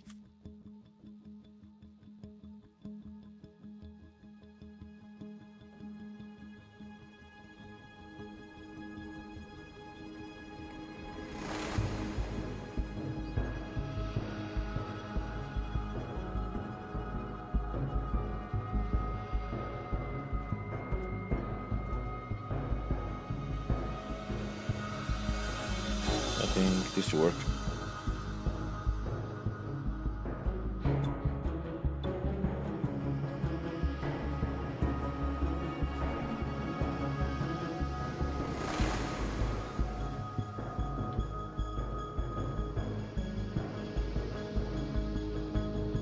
Yeah, that's not what you're doing. Well, yeah, kind of.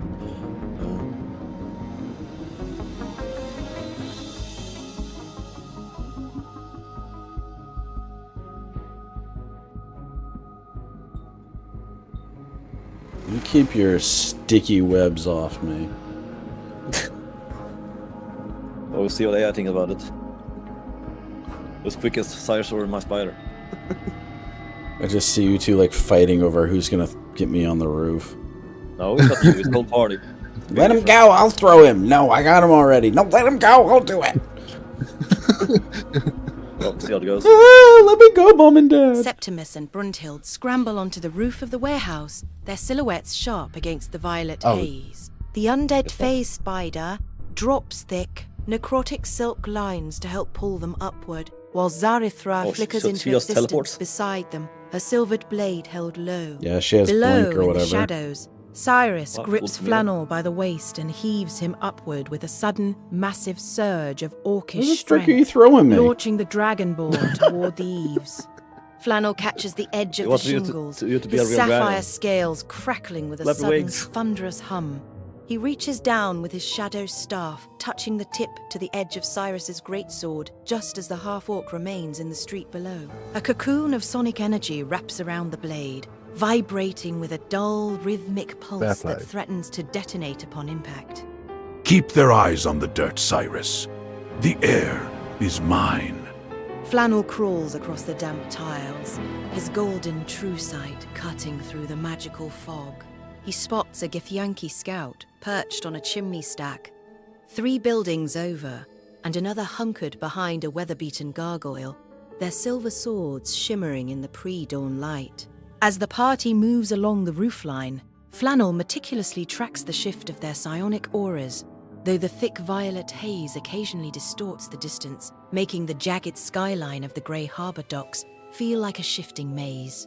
Below them, Cyrus marches through the centre of the street, the heavy clatter of his adamantine plate intentionally loud against the cobblestones. He strikes his shield with his gauntlet, a metallic ring that echoes off the harbour walls, drawing the attention of every shadow in the alleyways. His massive frame becomes a lightning rod for the invaders' scrutiny, forcing the Githyanki scouts to peer downward, while the rest of the party glides silently above them. The group reaches the edge of a dry dock, the skeletal remains of a Okay, so they half-built just let us walk brigantine past them? looming beside them. Basically, The low sneak past lantern you. tavern ship is now clearly visible, its triple masts silhouetted against a pulsing indigo light that radiates from the center of its deck. A series of thick, glowing ethereal tethers stretch from the ship's hull into the swirling violet clouds above, anchoring a massive planar rift that churns like a slow-motion whirlpool. A high-pitched, rhythmic creaking sound emanates from the warehouse rafters above the party's previous position.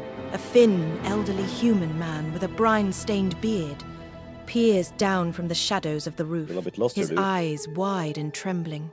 He clutches a heavy iron boat hook with white-knuckled intensity, his breath coming in shallow, terrified gasps as he watches the armored giants move toward the water. They're coming back. They always come back. Seen the silver wings in the mist, I have. The mist. Septimus Hallow signals for the party to wings. halt, his halberd pointed toward a gangplank leading from the pier to the Low Lantern's main deck. A group of Githyanki warriors, their skin the colour of aged parchment, are busy hauling glowing obsidian canisters onto the ship. The violet fog is so dense here that it feels heavy against the skin, smelling of old copper and the cold void of the astral sea. Okay. Okay. Right. Amos Royce. Also, we are apparently the Assassin's Creed version of D&D. How many Gith can we see? Said that we can see them putting stuff up, but it didn't say how many. Oh, how meany. Meanie. 2 scouts, Meanie, 4 warriors.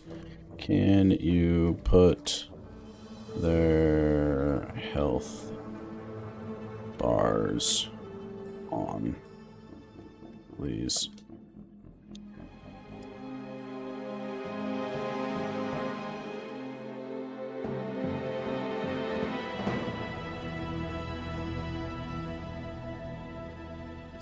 Decision.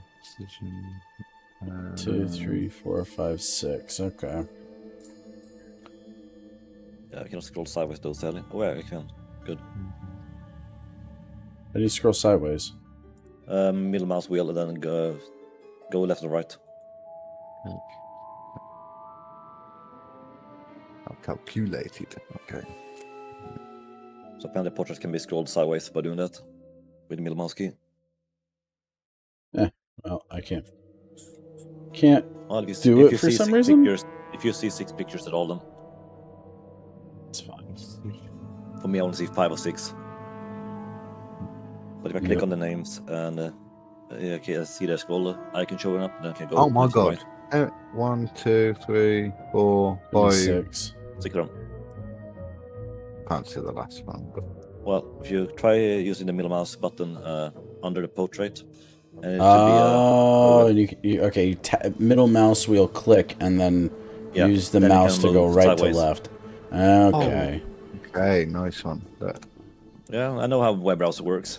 Good enough. I just didn't think it would work like that. Okay. Hello, Yahoo 2.0. Hello. Alright.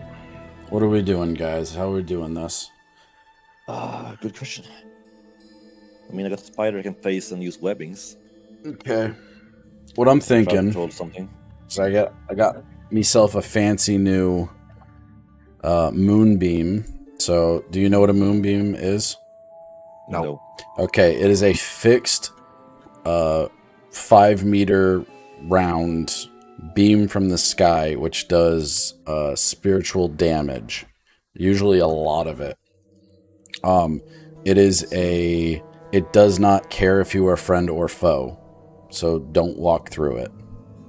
And what I'm thinking is putting it, because they said, what did he say? He said that there is a single platform, right? Where did he say that? Not sure. He tells us We to have an area halt. effect with arms of Hadar, but don't show how more than that, basically. Where does he say? Halbert signals for the party to halt. Halbert pointing forward at the gangplank leading from the pier to the lower, to the main deck. So the gangplank leading to the pier of the lower main deck. Could get color spray this in air attack in a cone. Copy. Moonbeam to Moonbeam and place on leading to the main deck, making any Gith go through it to get to us. Okay. Yeah, I'm trying to check which area effects I have, basically, or area spells. But I feel like the only ones I have to my and abilities. access right now is color spray. Skills.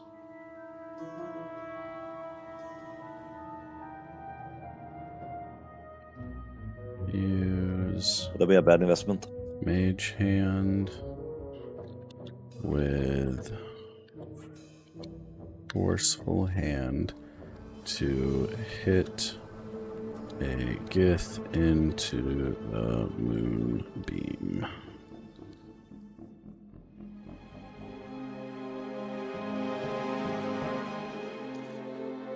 And take cover on the roof. I can render them blind and disoriented for a while. That's the air effect. Can you reach them from our distance? Well, it's it's a cone attack. The distance is not quite clear. You release a dazzling cascade of brilliant clashing colors from your hand. The blinds and disoriented creatures caught in the cone. The overwhelming sensory barrage renders those affected helpless for a brief but critical moment.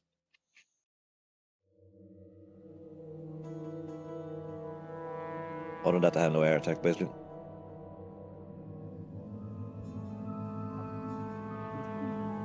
The planar dampening one is a field one, but that's will disable that action for the next 20 turns. So that's Yeah, they're better use between against, 60, 45, and 100 feet from us. I don't know if that cone... You might want to check the range on that cone attack. I don't think the range is that clear with anything used, to be fair.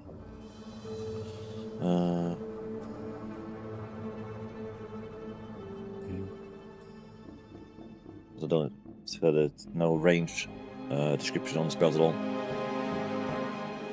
Except for the fact that it's a cone attack. So aim in the one direction, it just flows outwards wherever I aim.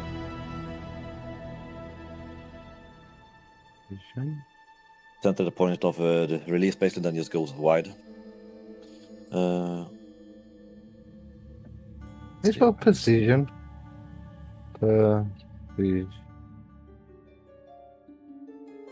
Precision? Yeah. Perception or precision? Precision.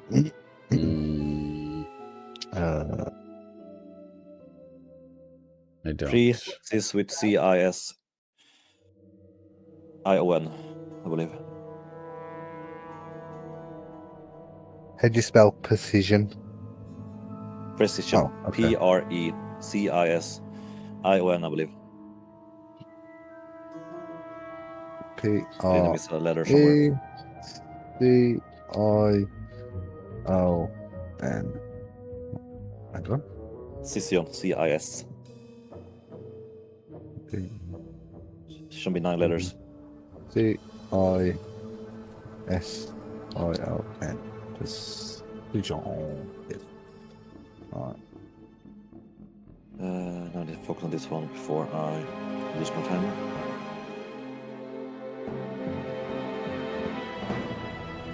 Can't multitask like this. Should try to get Cyrus a ranged weapon like a crossbow or something.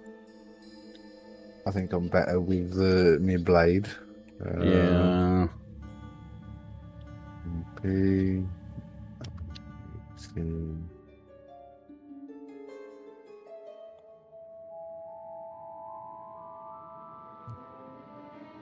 Right. Yeah, range of 15 feet. Yeah, it would be good if the spell says actual distances in the descriptions, to be fair.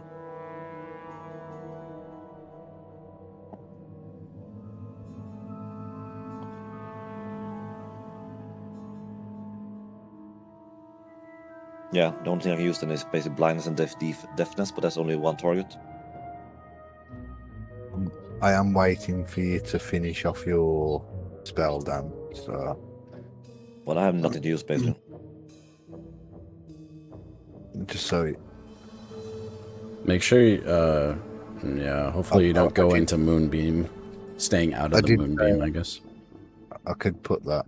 No, the Moonbeam stays. It doesn't go away. Okay. It's a concentration spell.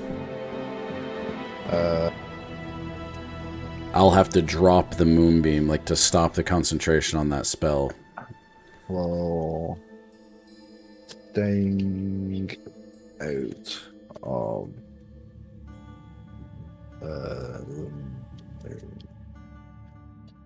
Ready to cancel? Being... I have to specify that. To use reset the counter, thank you very much. Concentration, yep. Oh.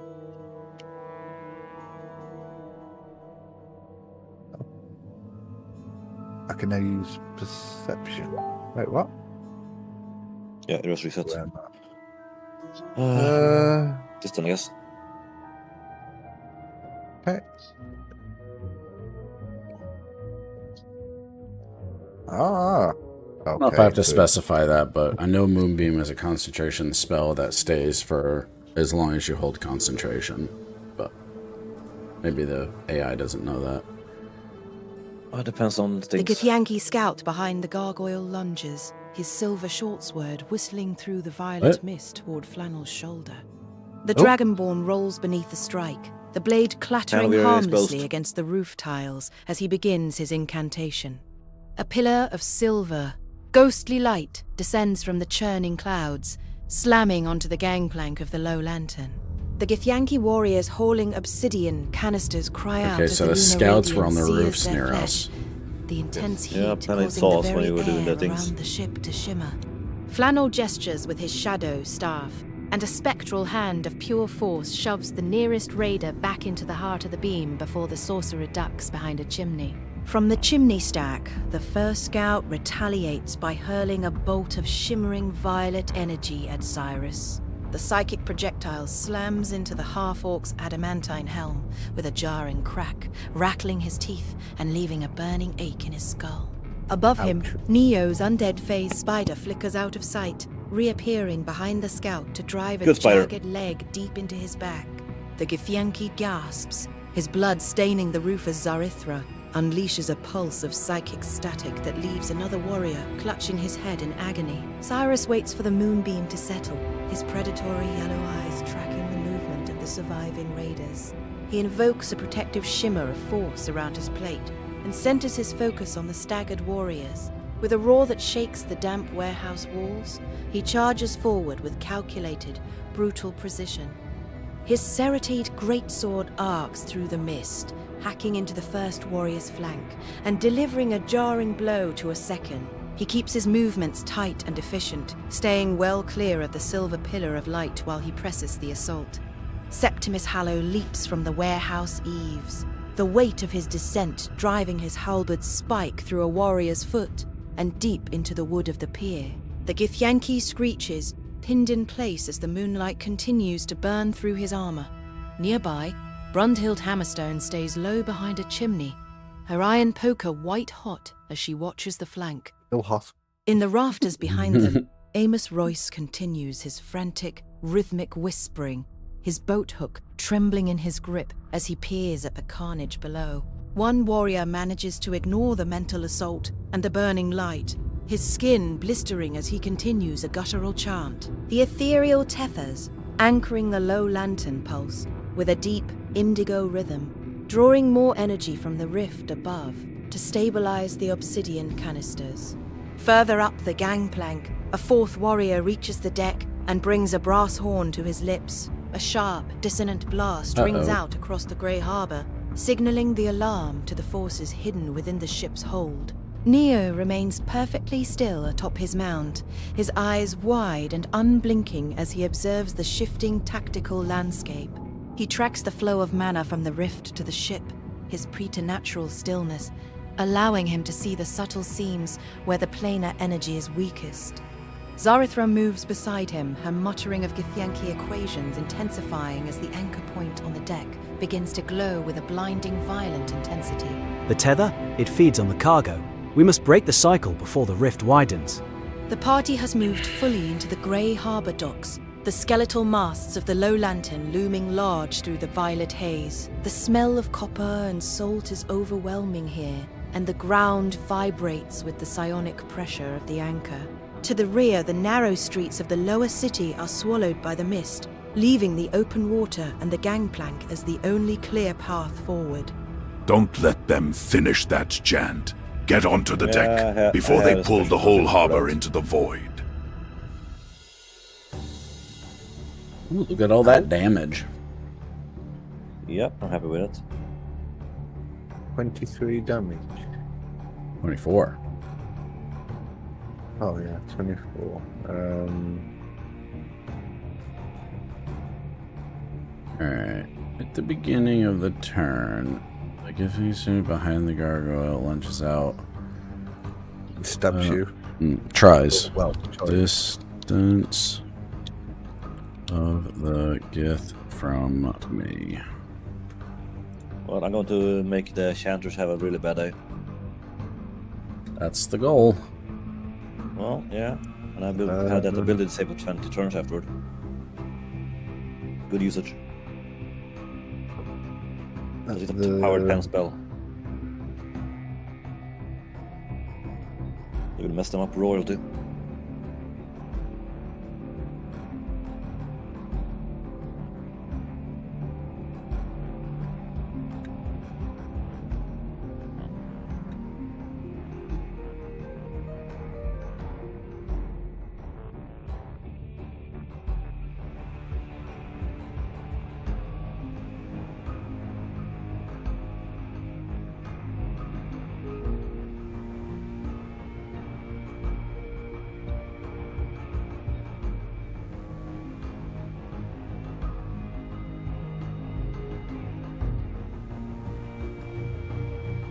Okay.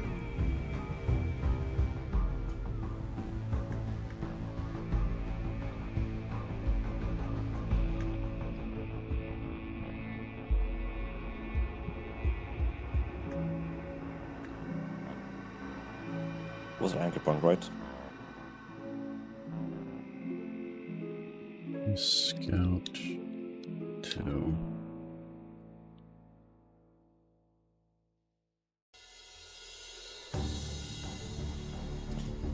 I think this should be fine.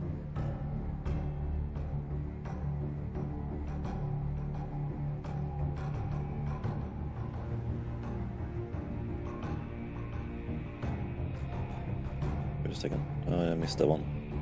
Yeah, there you go. I learned investigation now. There you go.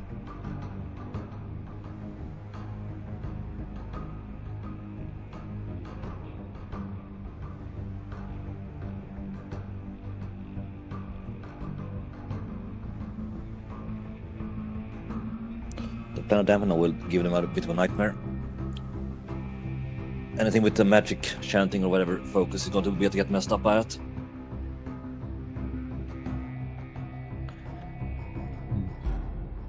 Going to wreck their magical little party there.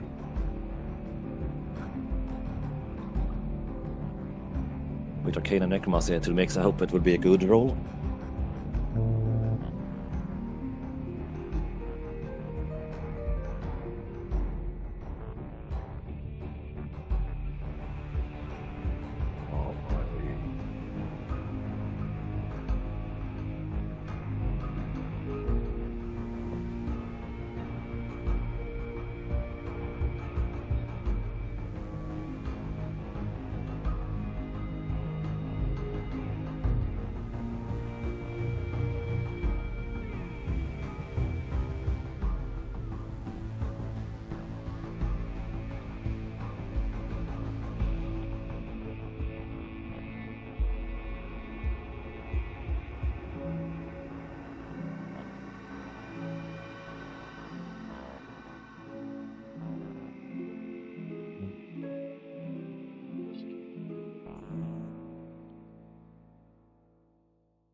Here's Johnny.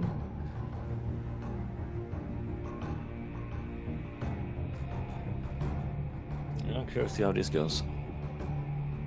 Great success, yes, I'm happy. Flannel lunges across the sloping roof tiles, his hand igniting with a sickly emerald flame. He strikes the scout behind the gargoyle with a sweeping blow before the fire leaps with a sharp crack to ignite the robes of the archer by the chimney. As the first scout reels from the heat, Flannel gestures with a shimmering spectral hand that slams into the gargoyle scout's chest. The Githyanki stumbles back, his boots scraping for purchase against the shingles as he barely resists being flung into the streets below. On the chimney stack, the wounded scout snarls and drives his silver dagger upward into the undead phase spider's soft abdomen, ichor spraying the roof. The spider ignores the puncture and sinks its mandibles into the scout's shoulder, injecting a rotting necrotic venom that turns his veins black. Below them, Brunhild Hammerstone charges from behind her cover, swinging her red-hot iron poker in a low, whistling arc. The glowing metal catches the scout near the gargoyle across the shins, leaving a charred trail across his leather greaves and forcing him to a hobbled stance. Cyrus thunders down the pier, his adamantine plate clattering like a falling armory. He fixes the chanting warrior on the deck with a gaze of such raw, abyssal hatred that the Githyanki's voice falters, his rhythm breaking in a moment of pure, instinctive terror. Cyrus seizes the opening, his serrated greatsword carving a massive bloody furrow through the warrior's torso. The Githyanki collapses against an obsidian canister, his life's blood slicking the deck as the half-orc plants his feet and exhales a shroud of dark, suffocating pressure to pin the flickering edges of the planar rift. The heavy silence of Cyrus' dark siphon is shattered as the female warrior on the ship's railing leaps into the air. She brings her silver blade down in a thunderous overhead strike that bites deep into Cyrus's shoulder plate, the force of the impact vibrating through his bones. Simultaneously, the second warrior on the gangplank thrusts a palm forward, lashing Cyrus's mind with a jagged spike of psychic agony. The half-orc grunts, his knees bucking under the dual assault of steel and thought, but he maintains his grip on the anchor's energy. Near the waterline, Septimus Hallow groans as the warrior pinned by his halberd swings a massive greatsword in a desperate horizontal arc, the edge shearing through the guard's thigh armor. Septimus staggers, his blood mixing with the violet sludge of the pier, but he snarls and draws his short sword. He drives the blade downward into the pinned raider's throat, silencing his screams and leaving the Githyanki gasping for air as his life fades into the wet wood. Neo remains perfectly still atop his wounded spider, his elven features illuminated by the rhythmic, sickly pulse of the anchor. He weaves his fingers through the air, plucking at the invisible geometric ley lines that connect the ship to the astral sea. His entropic magic frays the edges of the ritual, causing the indigo tethers to vibrate and lose their luster. Beside him, Zarathra raises her own blade, her voice a sharp Githyanki counter-melody that weaves a shimmering psionic ward around the canisters, preventing the chaotic energy from erupting. The geometry fails. The thread is brittle. High above in the warehouse rafters, Amos Royce pulls his knees to his chest, his knuckles white as he grips his boat hook. He watches the silver light of the moonbeam reflect in the spreading pools of blood on the pier, his lips moving in a silent, frantic prayer. On the deck of the low lantern, the warrior Cyrus, incapacitated, crawls toward the ship's wheel, his hand trembling as he tries to reach for a heavy obsidian lever, while the anchor point beneath him begins to hum with an unstable, high-pitched whine. Wow, I'm hot. Wow, it does some damage to me. Woo! Interesting. My spider He's apparently dead. it counts for being dead as this takes being undead. Interesting. Okay, we have Didn't say that, Karath Valum. Who's this guy? A tall Githyanki male standing in rigid, predatory pose. Judgment Yellowstone, Tanya Frank, in an ornate silver-plated armor. Ooh. Yeah, Kishrak Voral. Sounds like the guy we beheaded earlier. I think he got the same name, almost. Vals. Yeah, it means general. Valros. Valos.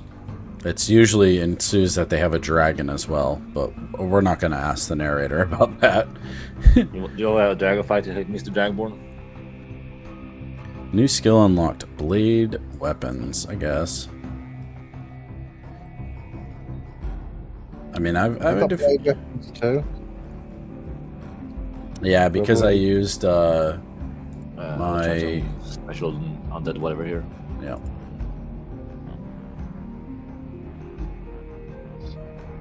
I got 2 blade weapons, so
Yeah, now try some half advance, we'll see how it goes.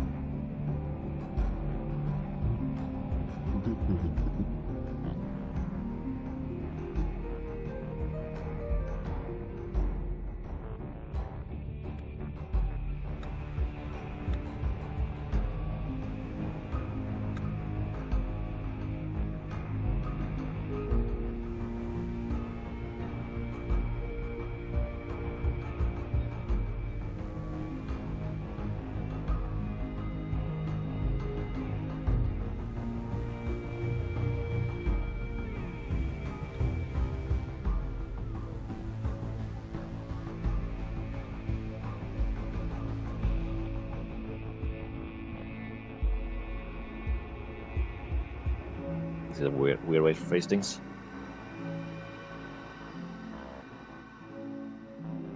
I might be winning this a bit, but we'll see.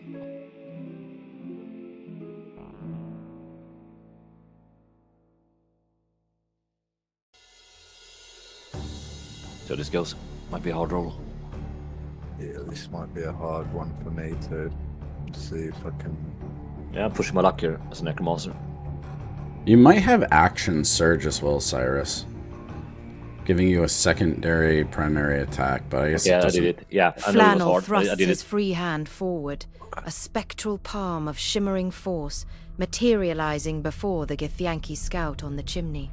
The hand strikes with the weight of a falling ram, throwing the scout backward through the air. The Githyanki flails, his body clipping a stone eave, before he tumbles 30 feet down into the dark, churning waters of the harbour with a heavy splash. Flannel immediately pivots, his shadow staff glowing with a holy golden hue as he channels his divine favour. A beam of radiant energy leaps from the staff, striking wrong. Cyrus's serrated blade and causing it to hum with a crackling, righteous resonance. Ducking behind the soot-stained chimney, Flannel that's gestures wrong. toward the deck of the low lantern. The pillar of silver moonlight shifts, dragging across the wooden planks with a sizzle of burning brine until it centers directly on the newly emerged Githyanki commander. That's right. Kithrak Faral is bathed in the searing lunar radiance. His silver plate shimmers with an iridescent sheen as the heat begins to warp the ornate engravings. Voral grunts, his skin reddening under the celestial pressure, yet he remains upright, his yellow eyes fixed on the rooftop. He's on the rooftop, Cyrus isn't he? draws a deep, rattling breath, his wounds stitching together as a surge of martial second wind restores his flagging strength. He's on the roof. He He's looking at weaves the a roof. shimmering barrier of abjurative light around his torso and shifts his weight into a low, predatory crouch. As the female warrior on the deck brings her greatsword down in a massive cleave, Cyrus utilizes his sheer athletic grace to twist aside. The silver blade bites only into the deck planks, sending splinters flying as Cyrus counters. His own blade, now pulsing with Flannel's holy light and guided by a sudden preternatural insight, carves upward through the warrior's guard. The strike shears through her breastplate and collarbone, leaving her slumped against the railing and barely clinging to consciousness. On the rooftop, the second scout tries to capitalize on Flannel's movement, pointing a trembling, three-fingered hand at Cyrus to unleash a bolt of jagged psychic force. However, her focus is shattered as Brunhild Hammerstone lunges forward. The dwarf swings her glowing iron poker in a savage, low-reaping arc that catches the Githyanki's ankles. The scout's legs are swept from under her psychic bolt dissipating into harmless violet sparks as she slams face first onto the damp tiles, sliding precariously toward the edge of the roof. At the base of the gangplank, Septimus Hallow braces himself against the pain in his mangled leg. He plants his blood-slicked boot and levels his halberd the heavy steel head, creating a literal wall of iron between the pier and the ship's boarding ramp. He glares at the darkness of the lower hold, his breathing heavy and measured as he prepares to impale any further reinforcements that dare to show their faces in the fog. Neo maintains his harrowing focus, his fingers twitching in a rhythmic, necromantic dance that keeps the undead phase spider's tattered form cohesive. He pulls at the planar anchor's energy, dragging the indigo tethers downward into the rotting wood of the deck to ground them. Sarithra stands over him, her eyes burning with a violet fire that casts long, flickering shadows. She extends a hand, her psionic ward wrapping around Neo's mind like a cooling shroud, sharpening his perception until the very air looks like a tapestry of fraying silver threads. High He's a above the zombie. slaughter, Amos Royce huddles not in the anymore, I warehouse guess. rafters, his wide eyes better. reflecting the silver moonlight and the emerald fire. He mutters a frantic tide schedule under his breath, his knuckles white as he grips his boat hook. He shifts a heavy, rusted crate toward the edge of the beam, his gaze darting to the street below, ready to crush anyone, Githyanki or otherwise, who attempts to invade his high, lonely sanctuary. Kithrak Faral ignores the lunar fire searing his armor, his voice rising in a resonant, commanding rasp that cuts through the roar of the combat. You are but dust beneath the heels of the Githyanki Empire. Witness the void. He raises a gauntleted hand toward the center of the deck. Without a physical touch, the heavy obsidian lever near the mainmast begins to groan, sliding backward of its own accord as the planar rift above the low lantern begins to howl with a sudden violent hunger. Well, she's turned into something better than a zombie. So I did gain some health. Did some serious damage to Warrior 4. Yep, good hit. Oh, damn. Discovers a new ability they can unlock in the character menu. Radiant Residence. I do like to run a build, especially the useful ones. By channeling his divine favor through the alloy's weapon, Flanot imbues their strikes with a holy energy. The resonance forces enemies struck by the weapon to take additional radiant damage and makes it significantly harder for them to maintain concentration on sonic and or planar manifestations. That's actually really good for you, because you neutralize their ability to use magic, and now you can break their concentration as well. I normally just roar at them to see, like, intimidate them, get them off guard, then charge, then like, well, while I'm charging, I'm intimidating them. Whoops. That's me. It's gonna do it for right now. I gotta get going. I'll be back in a little bit. I'm gonna take like an hour break.